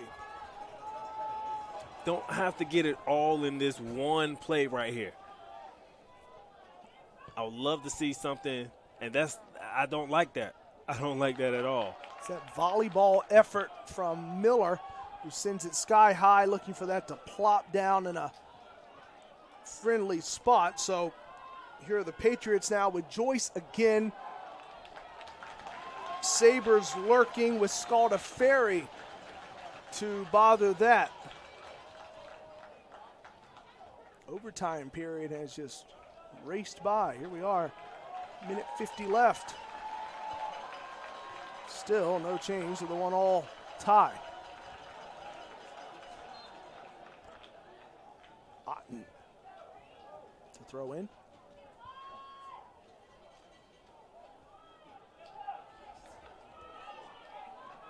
Nothing there. And then, I want to talk about that play with that last free kick. Is just when you kick it somewhere, at least give your team a chance to score. He gave his team no type of chance or look at the goal at all. Can the Sabres take advantage of these waning moments of OT and try something? That one sails over the goal, and Patterson on the try from who else but Alessio Scaldaferri. Scaldaferri is still being aggressive right there on that kick, taking what the defense is giving him. I can't be mad at him for that, but at least he's taking his looks. At least he's getting the looks. The Apex is getting looks from here and there. They're a better team than this. We're 2 hours in, and here in overtime, is starting to run out of time here. We've got half a minute left, and here are the Sabres trying to put on another late burst towards Lewison. bothered by the Patriots and Sherwell Willis. Sabres have to work quick. Patterson has his eyes on it. 10, 9, 8, 7, 6, 5, 4. Patterson content here to hold it and now clear it away with time running out in overtime, so still tied at 1. Yeah. So now I said it. I'm telling you, it's only fitting that this game ends in penalty kicks. could be nearing that situation in this one here. Tied at 1, so we get another opportunity here at this second overtime period before penalty kicks. I know, right? Like I don't see it. Both teams are playing great defense right now, even though South Mecklenburg they are definitely getting great looks, just not finishing. So we've got the clock ticking here, just under 2 minutes left before we begin the next period, which will then get us to that point. So we've still got more soccer here tonight between two teams that, if you can exert any more energy, I would like to see two teams put more on the line. Should also let you know tonight's game, also available for all subscribers with the NFHS mobile app for Apple and Android devices. You can download it from the App Store, also the Google Play Store today, and you can start watching live on-demand games. You can do that wherever you are. And remember, if you're a fan of high school sports, that's great because you never have to miss another game. You can subscribe to the NFHS network to watch live, also on-demand event coverage, game replays, and highlights from high school sports nationwide. Millions of athletes, thousands of games, one destination, NFHSnetwork.com, your home for high school sports, as Northcutt gets out there and embraces his teammates. And the love that the Sabres have for their keeper and their senior, Paul Northcutt, is undeniable. And these guys right here, look, I just love that these kids, these young adults, have came in, played a great game, stayed poised throughout it all. You know, there's going to be heated moments in this game, but nothing too crazy out the way. The fans have definitely been passionate, but nothing disrespectful. I love a good, clean, competitive game. And we've seen that, apart from a couple of, physical moments out there, by and large, we've seen a fairly clean match with a bevy of scoring opportunities. So the rules dictate it like this. You can play your 80 minutes of regulation, and then you have 2 10-minute overtime periods. And then if still tied after 1, in the regular season, it means an overall tie. Of course, in the playoffs, it comes down to penalty kicks. So we get another 10 minutes of overtime. Then it will be the opportunity for penalty kicks if we are still tied at 1. That's what the rules say. So off we go in OT period number 2 between South Mecklenburg and Apex Friendship. So now what? You're working on 90 total minutes, and you may have to play 100 just to get to that point unless someone strikes and wins it all here in the second OT frame. Needless to say, a lot of soccer So much here tonight. Almost a season's worth in the title match. I'm telling you. Whistle stay quiet that time as Beasley was there in the weeds with Riley. And even though the Sabres, they weren't able to score on this end, this is where they got the best looks at. That's so right. Apex needs to be watching out for that. They need to be cognizant of that, understand where they at on the field, and know that, look, they have so many opportunities. Look, it really could have easily been 6-1, okay? That's true. So I think Apex knows that. The coach has definitely talked to them, like understand where they at on the field, and just want to make sure that they still remain disciplined in how they play the game. Wow. A almost glancing blow that time. Otten had to get air to avoid the Patriot down low defending him. Here's Kabuki. Taken away by Eckel. Now a surge towards Joyce, who is back in the conversation. Yeah. Taken away by the physical Jack Palmer. And now it's Northcutt, a road dog mentality this season for South Meck, getting them to this 4A title match. And, of course, remember, it was penalty kicks against Audrey Kell on the 9th of November when that match went to 2 overtimes and then the PK situation. So this is the second time now in 3 playoff matches for South Mecklenburg that they are in a second overtime period. Dugan, he reappears. Dugan, tripped up. Dugan had 3 Patriot defenders amongst him, with Patterson directly ahead. The last one there was LaSavia. Credit to Patrick Dugan for maintaining his footwork and at least buying the Sabres a chance here from the corner with Rahul Kabuki. Everyone sets up here. Kabuki from the corner. In pursuit is Mac Knowles. I'm telling you right now, Apex is doing what they're supposed to on defense, not allowing anything easy, not giving them any good shots. Again, this is the side where the Sabres said, look, we can get a lot of good, clean shots off here. And Apex knows that. Yeah, that's right. Back to that second half. I mean, now you have reverse. So Patterson's back down at the goal. He was under the most arrest under, to your point, Trap, in the second half. So now here's Kabuki from the opposite corner to try it from a different angle. Wow. Look at that. Patterson, the second effort, stays out as well. 2 good threats that time for the Sabres, but nothing comes through. We stay tied at 1. Nice bicycle kick right there. Yeah. To get it out of there. Betancourt now to Otten. And this one drips away. So that's good news for Apex. I'm going to tell you right there. Because, oh, there it goes. Now we're waiting for it. You've got Scalda Ferry both palms up following his collision with Wilds. And I think we'll play on here, yes. The crowd didn't like that call, you think? Patriots possession, yeah, the crowd split right down the middle. You can almost use either ear to pick up where most of it's coming from. You go to your right ear picks up South Mecklenburg, your left picks up Apex Friendship. So you can cut it right down the middle tonight. Northcutt has to be ready. Here's your moment for the Sabres. Northcutt gets down, takes it away from Jack Palmer, who was trying to end the night and the season for Apex Friendship right there. Yes, he was. That close. And Northcutt got down and grabbed it like his missing teddy bear, I tell you that much. Right. Well, to that point, if you're looking for something of a comfort, it's Northcutt who just stays so quiet. The ultimate quiet leader. He didn't really get that animated after that. Keeps the resolve, and the Patriots do as well.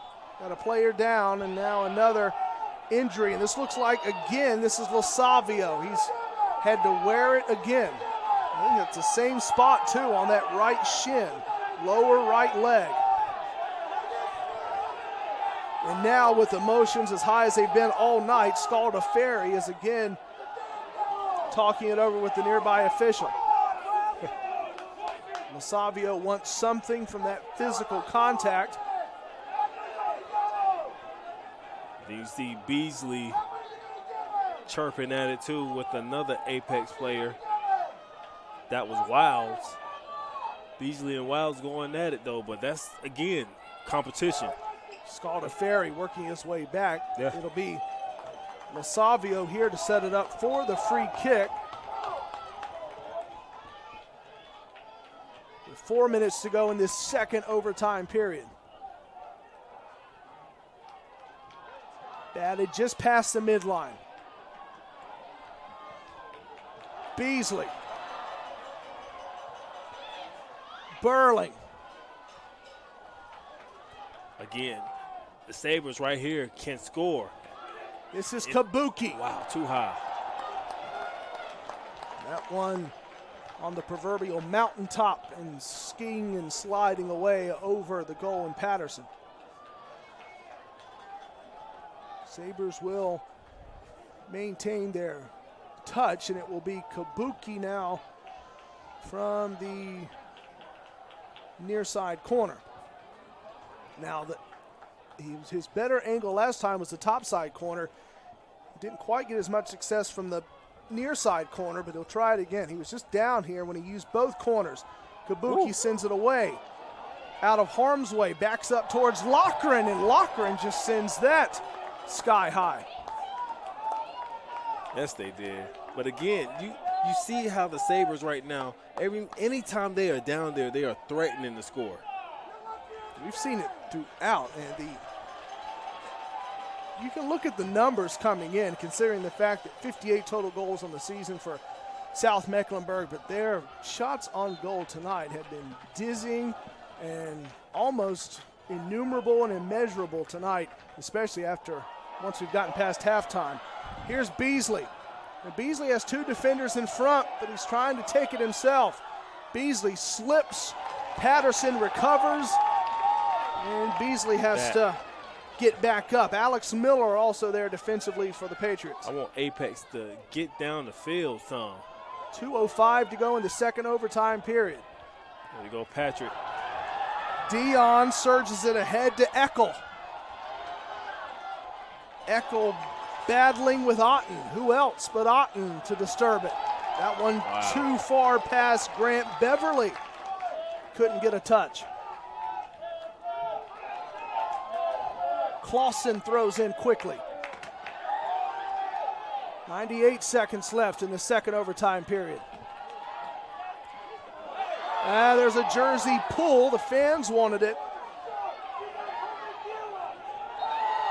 Beasley hanging on to Lasavio a moment ago. Now everything hangs in the balance here. There's your card, and it goes on Wilds. Wilds and Beasley. Yeah, both of them got tagged that time. You're right, Trap. Yeah, Beasley too. He takes a seat. 1:22 left in the second OT frame. There has to be a point, man. Like, you have to remain. It's hard, but you have to keep your cool. This has been a long, physical, emotional match. So, yeah, I think what may save the night is that you finally almost gotten through two overtime periods. Yeah. And now it may go attacker on keeper here shortly. That could at least change some of the emotion to make it more of a one-on-one match as opposed to this human fracas that we've seen on the pitch so far tonight. 1:15 to go in the second OT frame. Falls back down towards Otten. Something developing here late. Riley hits the deck. There you go. And there's the next yellow card. It goes on Rahal Kabuki. And now Kabuki gets another one. And now Kabuki's gone. Now Kabuki is pleading his case. A teammate needs to get him off the field. Yeah, you've got Eric White down there and his South Mecklenburg team clamoring for Kabuki to come back to the sideline.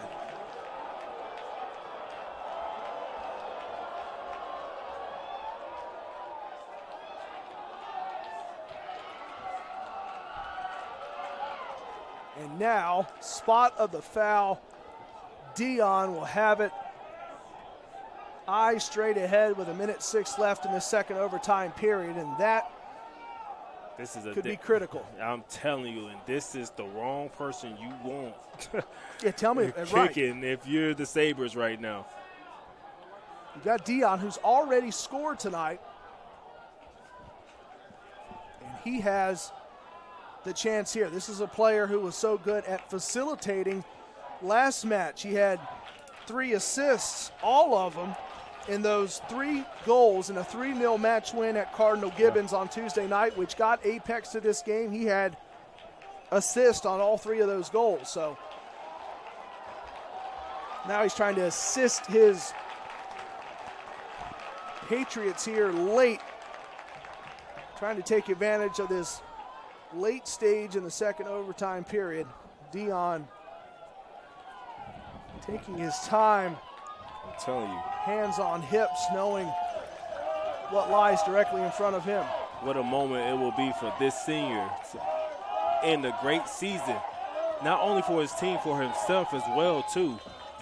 He facilitated to get his team here. He'll try to do it again.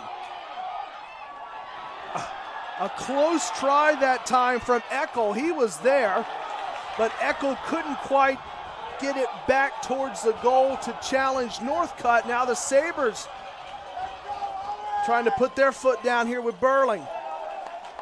Burling cut off by LaSavio. 40 seconds to go in the second OT frame. And now your late OT try goes to South Meck. Apex has to, wow, it just sails out of bounds. Yeah, you got Lochran over there trying to keep it going. 20 seconds left here, and we may be running out of time. It's going to again be Patterson to let LaSavio do the honors here to officially end the second overtime period. So we battled in 20 extra minutes of soccer, and we are still tied at 1 between South Mecklenburg and Apex Friendship. So now this is a match that will come down to penalty kicks, and we've got 5 minutes between now and then. So the state title of the 4A variety on the line with PKs on the way. So we will step aside, come back, get you ready for that. We are just outside of Greensboro tonight, and we've played as much as you can play and still trying to decide a 4A champion. We'll come back here on the NFHS Network here from just outside of Greensboro. You know, I love being local for my customers. It means helping friends and neighbors. The people in this county care about who they walk beside. That's what makes it so good to live here. North Carolina Farm Bureau Insurance. Helping you is what we do best. In 100 counties in North Carolina, we have over 800 agents. We are within the communities, and our job is to help you. It's not just a business relationship, it's a friendship. North Carolina Farm Bureau Insurance. Helping you is what we do best. This NCHS AA Championship event is brought to you by North Carolina Farm Bureau Insurance. Helping you is what we do best. And by Academy Sports and Outdoors. Have fun out there. With great brands at the best prices at Academy Sports and Outdoors, you'll always find more fun. More of this and this, and more of this and this, so you can do more of that, and that, and that, and definitely some of that, while getting together for more of that, and that. Yes!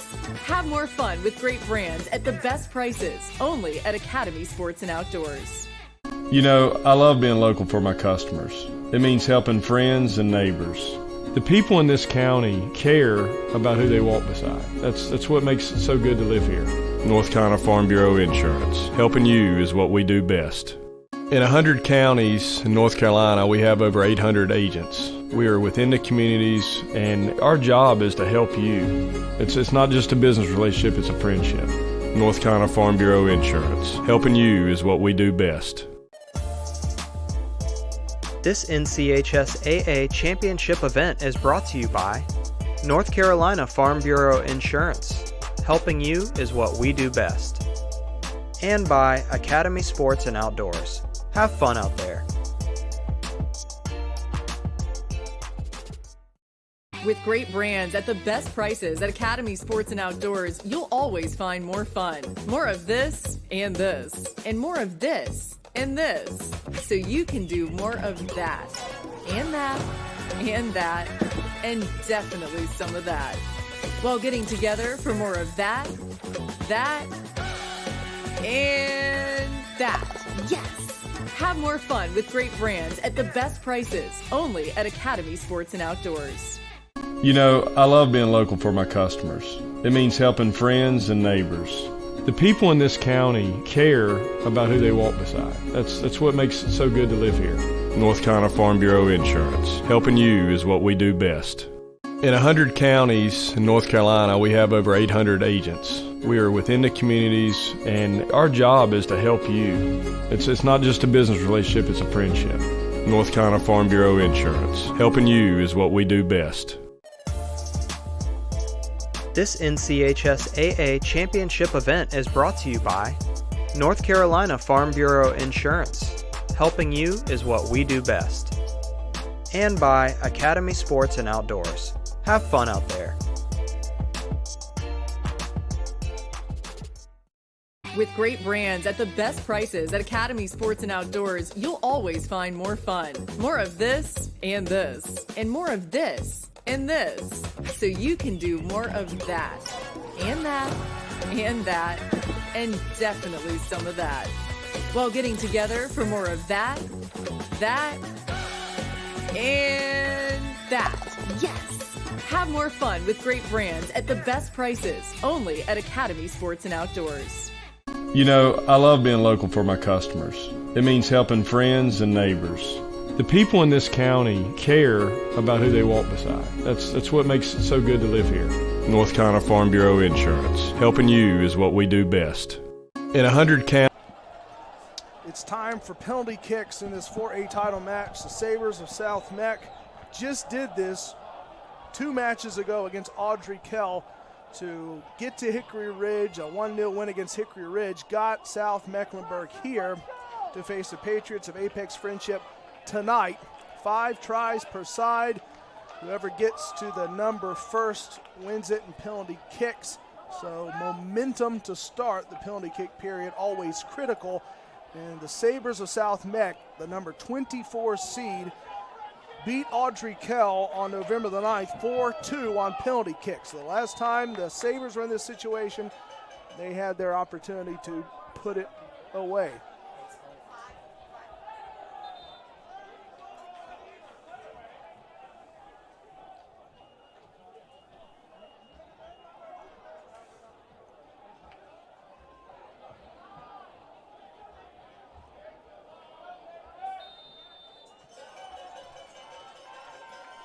This 5-minute period before that penalty kick situation. So one more chance here for these two teams now, possibly in a situation to have to play 25 minutes of extra soccer before we get to that spot. So hold the phone, and we're not done yet with overtime soccer, this last-ditch 5-minute period before we get to penalty kicks. So you can bookmark that if we get to that point. But you figure eventually the proverbial dam should break here, Travis, because we've seen so much tonight, and could a lapse here late prove to be the end for one of these teams in their 4A title bid? We're going to find out.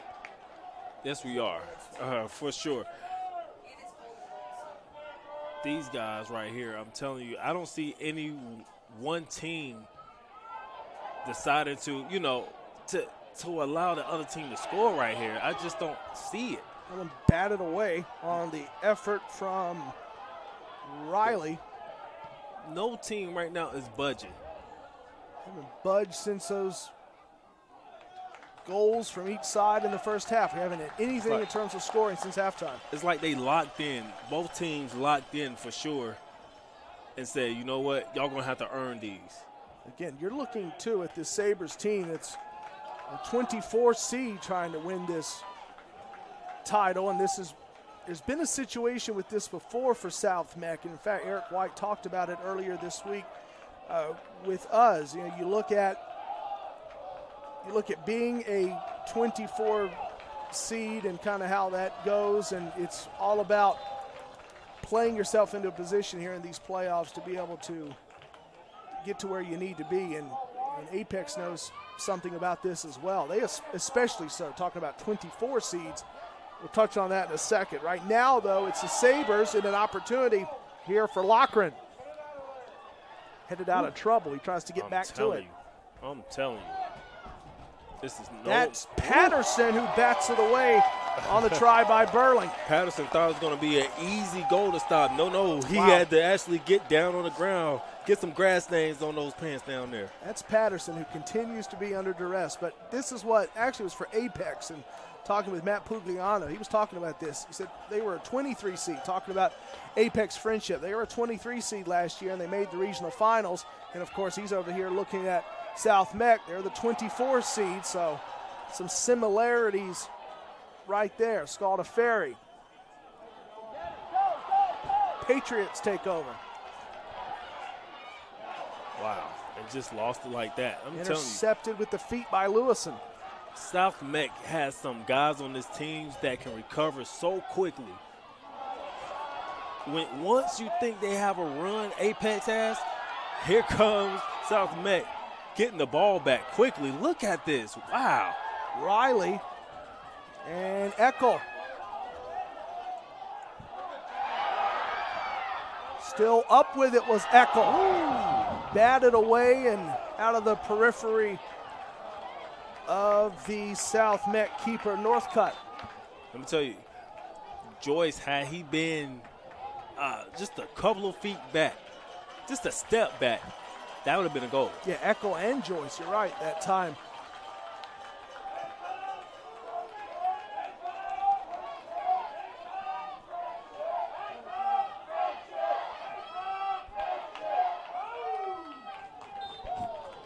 This is Northcutt.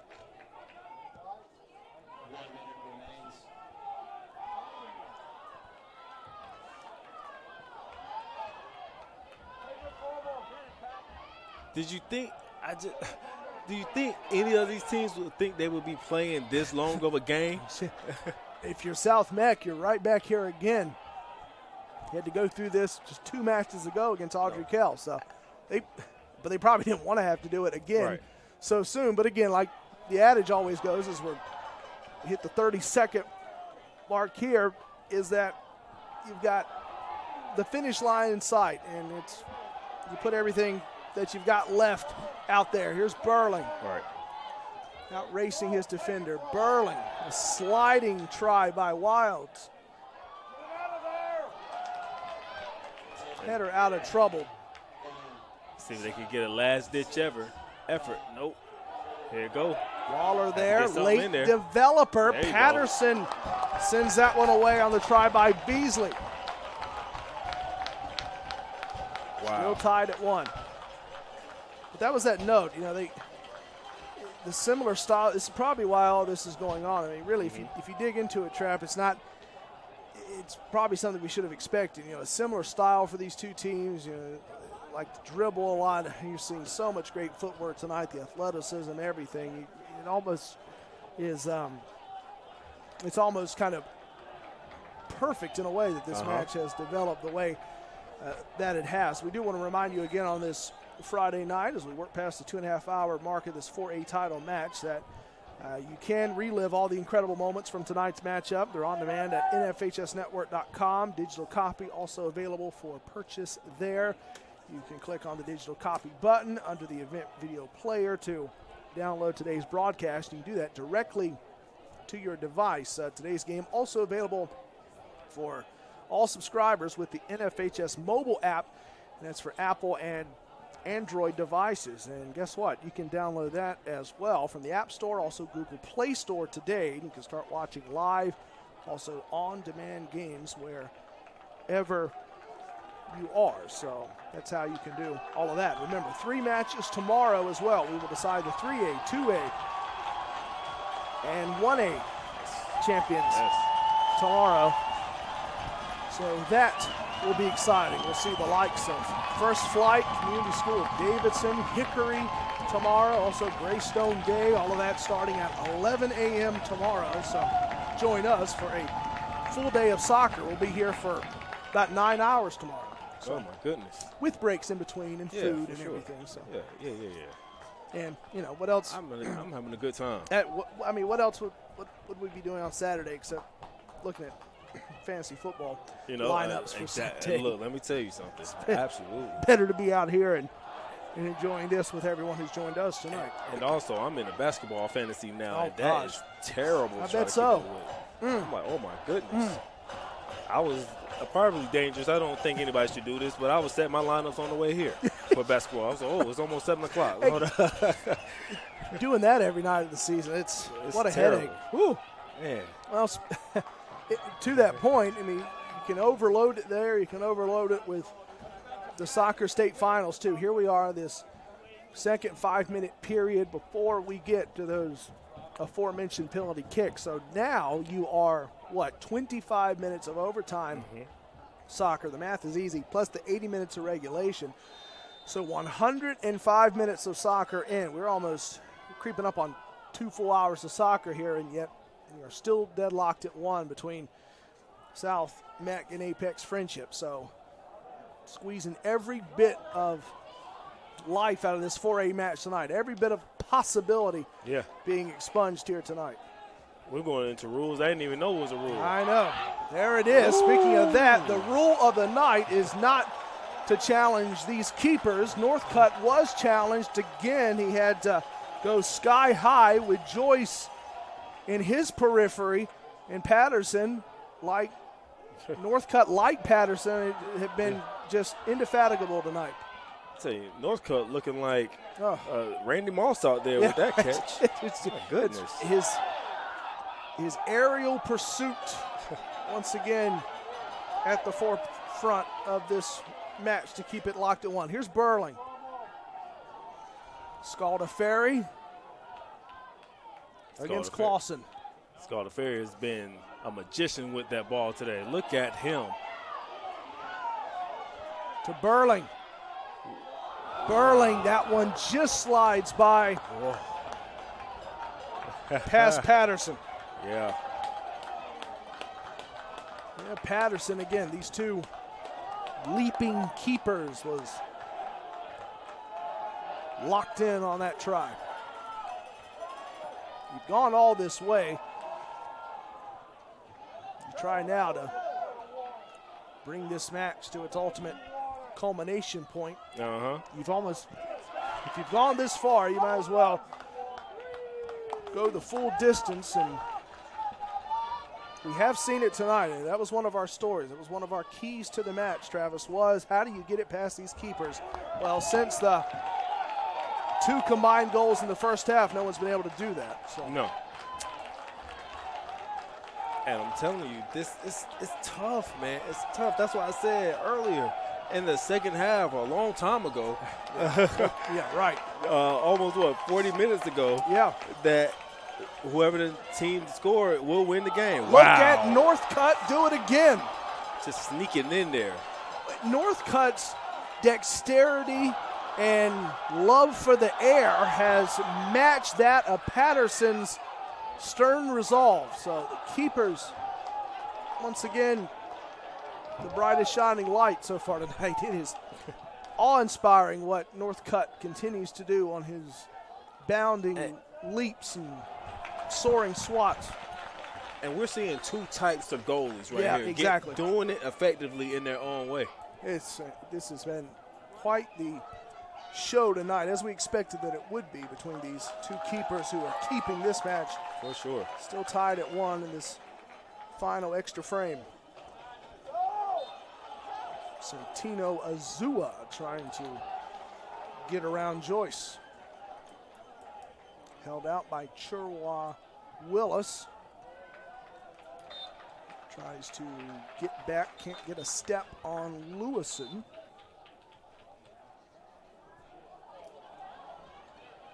We've got a team in Apex Friendship coached by a former goalkeeper in high school and college, and one in South Mecklenburg coached by Eric White, who has probably one of the most hard-nosed and technical keepers in 4A, and you're seeing all that tonight. Here's Northcutt.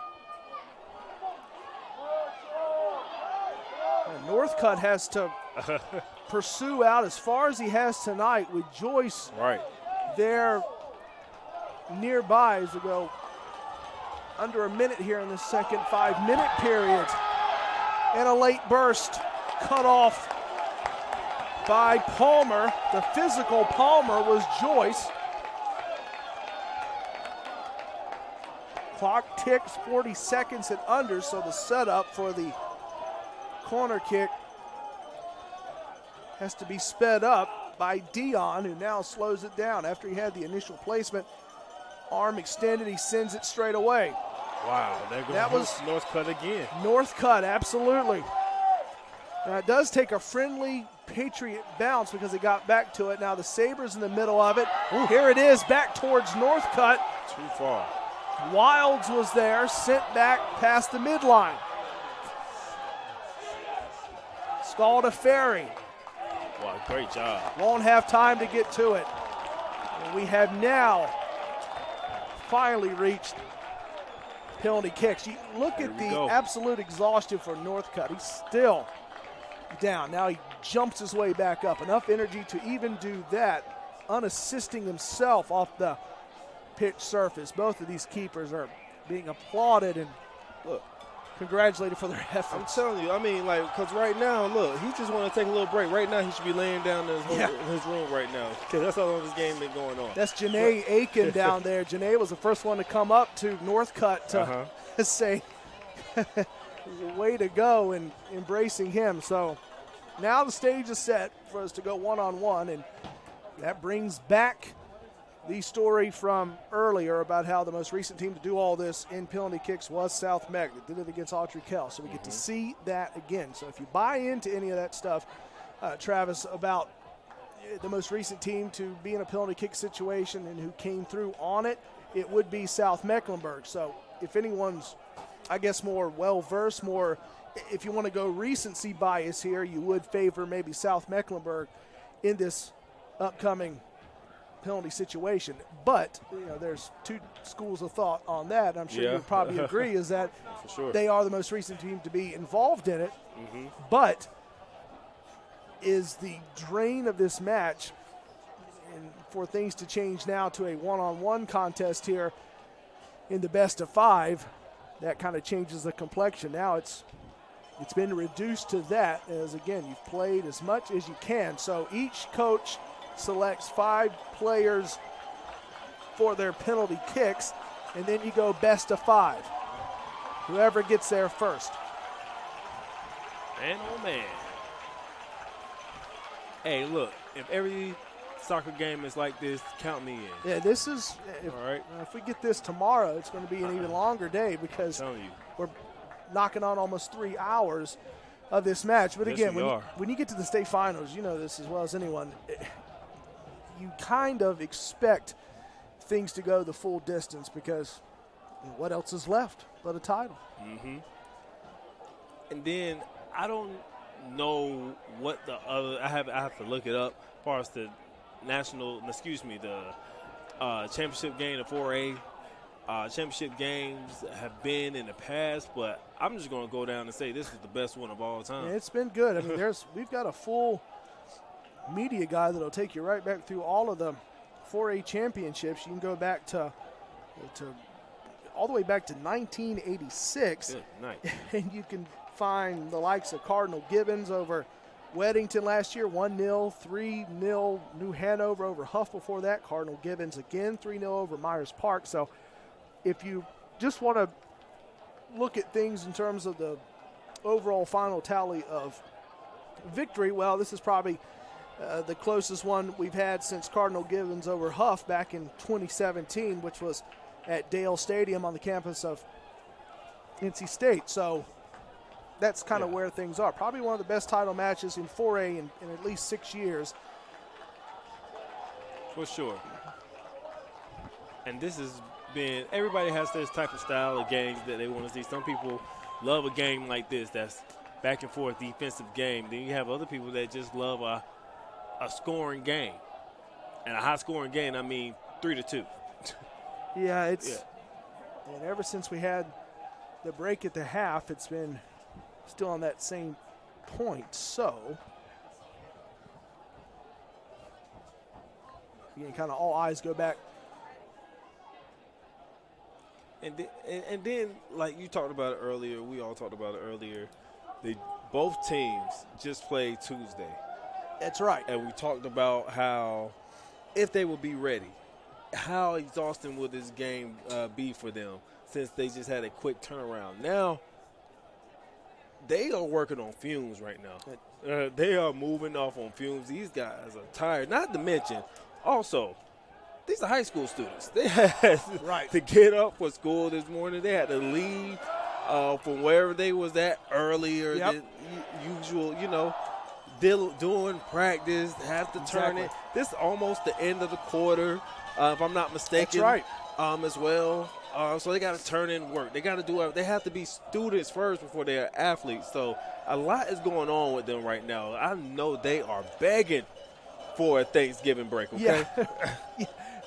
It's to that point, we asked all the coaches about this, and, everyone – for these two teams in 4A, I mean, everyone pretty much crammed everything into Wednesday and Thursday. I mean, they didn't wait around, and of course that's the thing about Saturday. Tomorrow with the 3A, the 2A, the 1A matches, they get the extra day. So their stories obviously will tell about that tomorrow. But in the meantime, that's the situation for 4A is that they had the quickest turnaround. They get the Tuesday night match, and then they have to flip around and be right back here on Friday night. So.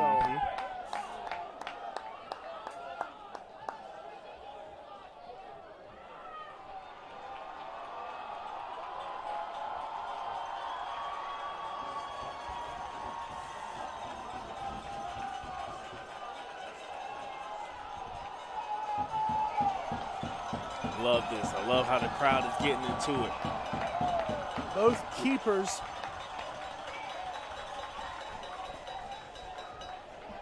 going to meet down there with the officials.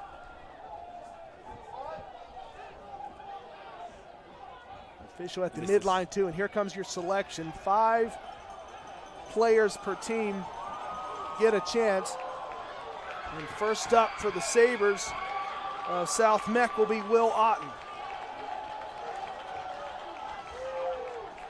Best of 5, and so in situations like this, it helps to get that early momentum when it's a best of 5 situation, and this is Otten, the junior fullback, who's chosen first here for the Sabres of South Meck. And it's both fitting for both teams because, like I said before, both teams like this side. Yeah. Apex scored first goal of the game on this side. South Meck, they had at least 15 opportunities to score on this side. Good looks that they never capitalized on. So it's fitting right now. And then listen to this crowd get into the game. It doesn't get any better than this, I'm telling you right now. The 4A title match between South Mecklenburg and Apex Friendship down to penalty kicks. First up for the Sabres is Will Otten to go against Evan Patterson, who was a bit superstitious, talking about Patterson earlier this season. He was wearing a green shirt. Matt Pugliano told him to take it off and get your luck back going. The first one is good for Otten, who gets Patterson on the dive, trying to twist and turn, and it's 1-0 to start. Sabres come through on the first penalty kick. And now Patrick Dion will have it for the Patriots, trying to equal the penalty kick score. Of course, now it's against the sturdy and stalwart Paul Northcutt. Dion, it tapped off the fingertips of Northcutt and then in. Oh, man. 1-1. Here we go. That was a good defensive effort by Northcutt, just off of his fingertips and rattles the back. So next up for the Sabres, come on down, is Franklin Betancourt. Betancourt, another shifty type player. Let's see if he can answer. Batted by Patterson. Patterson rejects the second penalty kick try on the effort from Betancourt, and we're tied at 1. And that was penalty kick number 2 for the Sabres. So for the moment, the advantage swings towards the Patriots. They could go up 2-1 here on their second penalty kick try. Patterson was waiting on it. Patterson was waiting on it. They went right side of the goal the first time. They tried it again, and Patterson's like, no. We got to tell the rest of this story the next time we see Patterson. First, though, Casey Riley to go against Northcutt, trying to give his team a 2-1 lead, but Northcutt, he shows his resolve as well. 2 penalty kicks aside, 1 penalty kick through per side. A chess match right here. That's it. Here comes your third round of the kicks.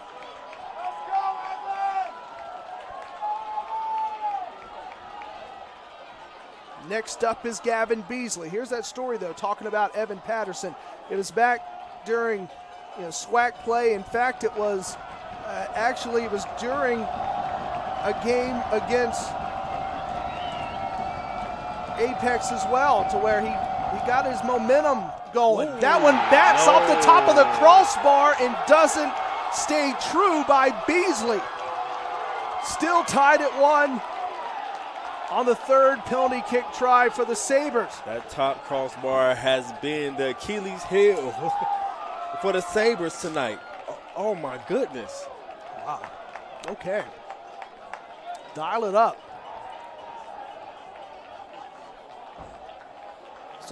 So now, not only can Evan Patterson thank the crossbar tonight on a number of occasions, but he can think back to when he had a green shirt that he loved to wear, and his coach Matt Pugliano said, you got to get rid of the green shirt. Ever since then, he's been golden. Here comes the next one, batted by Northcutt, and he rejects Alex Miller. So through 3 rounds of penalty kicks, still tied at 1.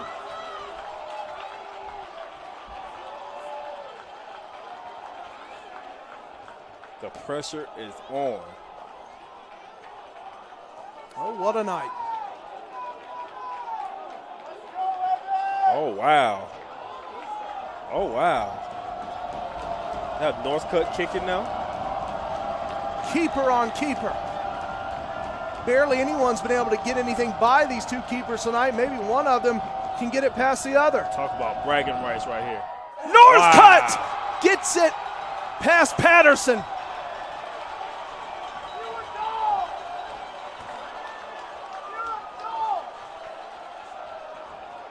So it goes 2-1, the lead on the keeper goal for the Sabres in Northcutt. That could be our player of the game. I'm telling you. Could be. We've got that coming up here at the end of the broadcast, so stay tuned for that. 2-1 lead for the Sabres as Northcutt, the Sabres keeper, makes it 2-1. Here comes the try from Lasavio against Northcutt. Batted away!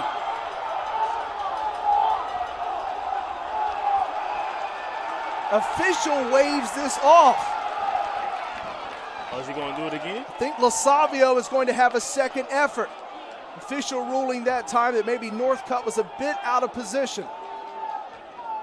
Wow.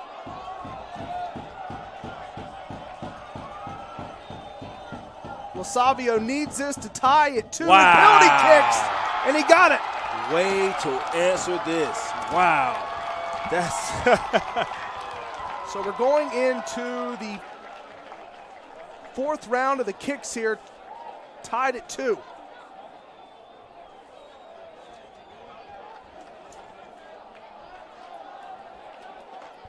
In a best of 5.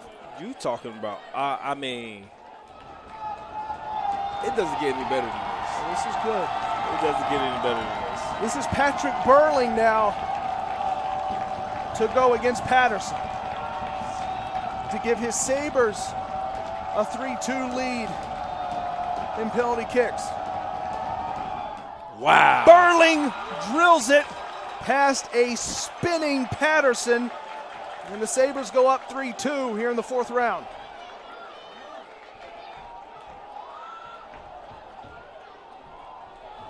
Here we go.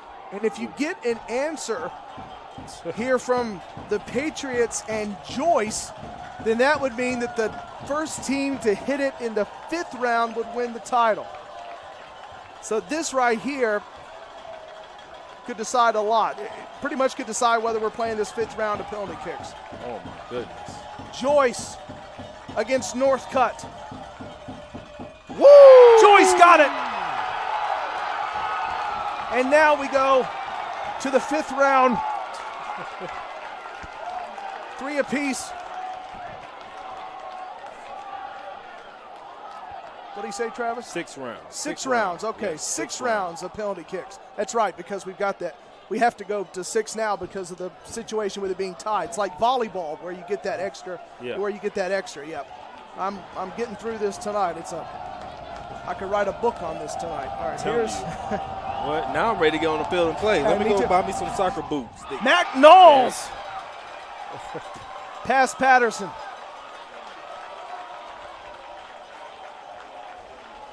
Four 3. In the 5th round, Sabres have the lead. Because then you have to get to that tie break round as well. So at 4-3, now if this is tied, you would probably have to play another round. So everything is really leaning on the Patriots here to keep this penalty kick situation going. Here's Scarab trying to tie it at 4 per side here in the 5th round. Scarab steady. Wow. Scarab nails it. Woo. Tough. Tied at 4. Tough. We play a 6th round here at penalty kicks.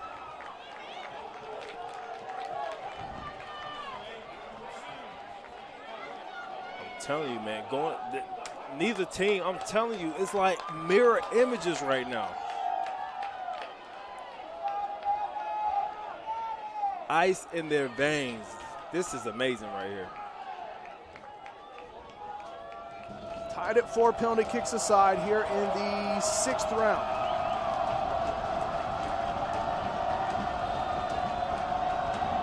Scalda Ferry. Wow. Punctuates it. 5-4 lead for the Sabres in penalty kicks. Got it past Patterson.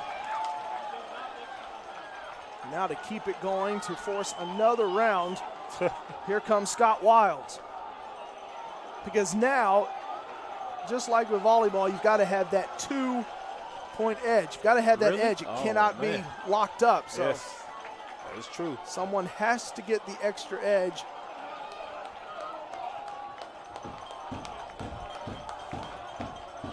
So now again, the onus is on Wilds to try to tie it at 5 apiece here in the 6th round of kicks. Wow. Wilds with some deft touch there to languidly stroll that one in at the corner at the left goal post and past Northcutt. Tied at 5 after 6 rounds, a 7th round of penalty kicks.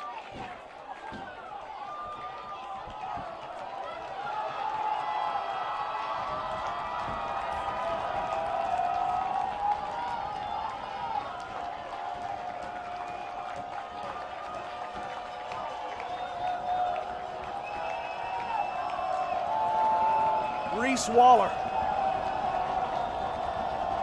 versus Evan Patterson. Wow. Patterson took a dip. Waller punctuates the sky and gives the Sabres a 6-5 edge in penalty kicks here in round number 7. Patterson has to be ready for that. Patterson has to be ready. They've been attacking him right most of the times. If they weren't going high, they were attacking him right most of those goals that they have made. He has to be ready for that. If you're wondering why it's been so tough tonight, especially with Patterson, his coach considers him the best one-on-one. And that's the situation we're in now. Oh, that one sails by Eckel, and South Mecklenburg wins the 4A state title. First one out on the slide was Northcutt, and the Sabres and head coach Eric White win it all. The 4A title heads back down I-85 to Charlotte and South Meck. The title belongs to this 24 seed. The South Mecklenburg Sabres take it in penalty kicks over Apex Friendship on a Friday night outside of Greensboro. What a game. What a game. What a game. I don't care what game is on right now. I know it's the NCHSSA football championships playoffs going on right now. There's not a better game right now than this one. I guarantee you that. What a story this is for a team, and Coach Eric White, who said, we want the whole darn thing. We are not going to be happy with the semifinals. After getting bounced in the opening round last year, the Sabres win it all this year in 4A. And in a game full of so many stars, Travis, it's going to be hard to pick one to award our player of the game tonight, but we'll do that here in just a moment. I think it is time now for our Academy Sports and Outdoors player of the game, and I guess we could vote. I'm going with Northcutt as well, too. Just the way he was playing defensively, going up over the top, getting in the mix, not afraid to stick his nose into no man's land at all, and then was able to come in and say, oh, yeah, I can get get some penalty kick points, too, as well, too. Showing his showing that he could do it on both ends anytime.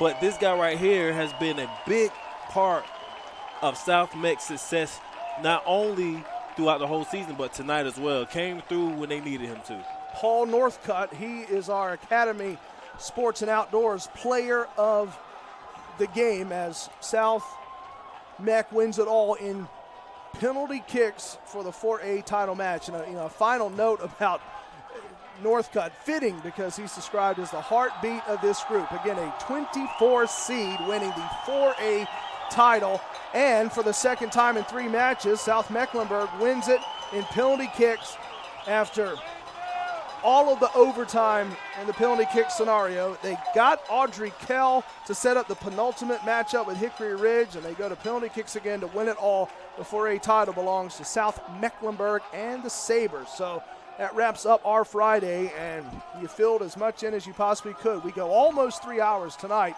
I know. And 3 more matches tomorrow. We'll start it off at 11 a.m. We'll see First Flight and Hickory tomorrow morning at 11, and you can only hope to see something similar to what we saw tonight as well. Full team effort on our Friday night. I want to thank everyone. Of course, Kara Phipps working the camera, doing everything as always. Dylan Douglas alongside us, keeping us filled in, getting our graphics ready, being right next to us throughout. Of course, Corey Steinecker with the NFHS setting all this up as well and supporting us all week to set up Friday and now get ready for Saturday. And, of course, Travis Bledsoe, and I'm Corey Hodges. We're coming back tomorrow morning at 11 a.m. for First Flight Hickory as the Sabres of South Mecklenburg celebrate their 4A title. And there is the Moroccan flag for Rahul Kabuki. And that story, what an American story that is. A true story of inspiration. Fresh to this country, and his team wins the title. What more can you ask for? That's it on a Friday night from just outside of Greensboro, North Carolina. Sabres are 4A champs. Back tomorrow on the NFHS Network starting at 11 a.m. for day 2. Good night from just outside of Greensboro.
Owen Irvela.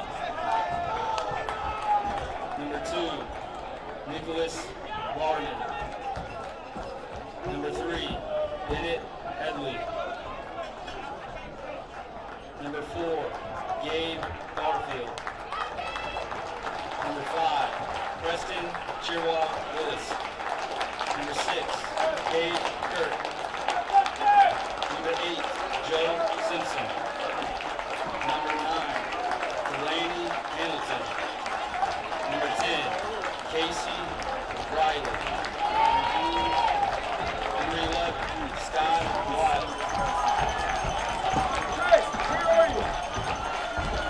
Number 12, Patrick Leon. Number 13, Braden Douglas.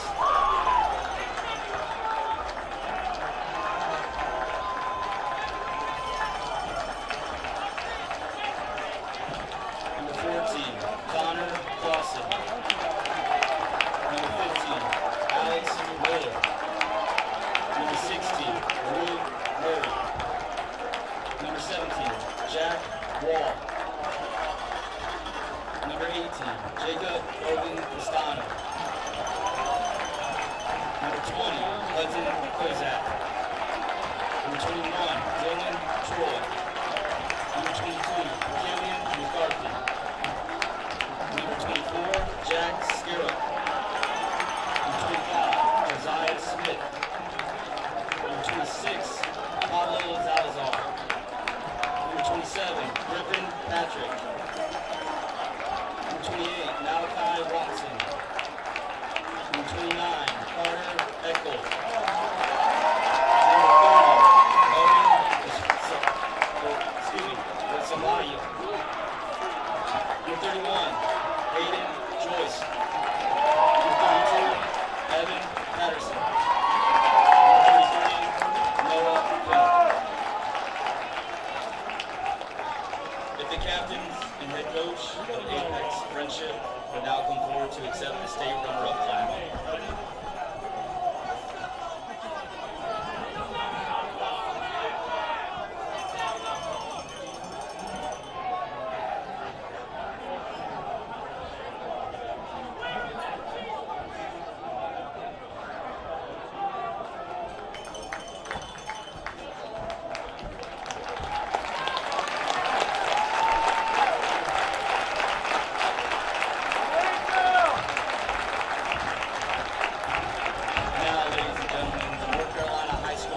Association state champions, the Sabres of South Mecklenburg. Members of the championship team will also receive medals from North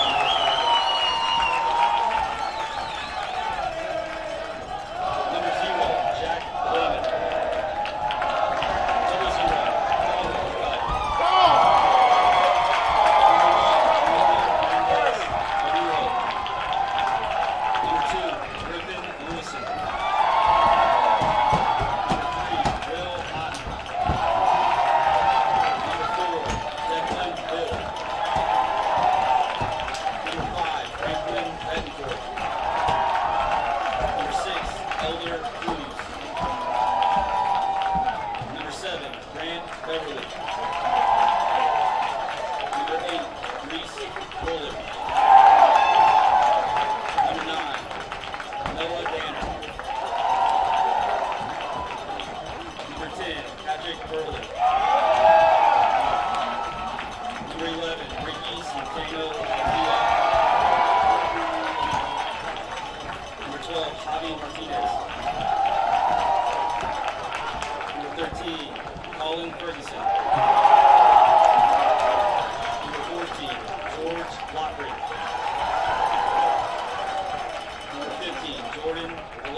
School B. Number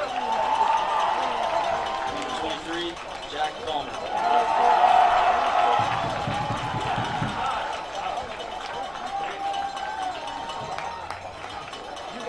Coach Eric White is also receiving a special flag as head coach of the state champion. We would ask the captains and coaches of the state champions to come forward and accept the championship flag with its classification and the championship banner. There are also special t-shirts for the champions.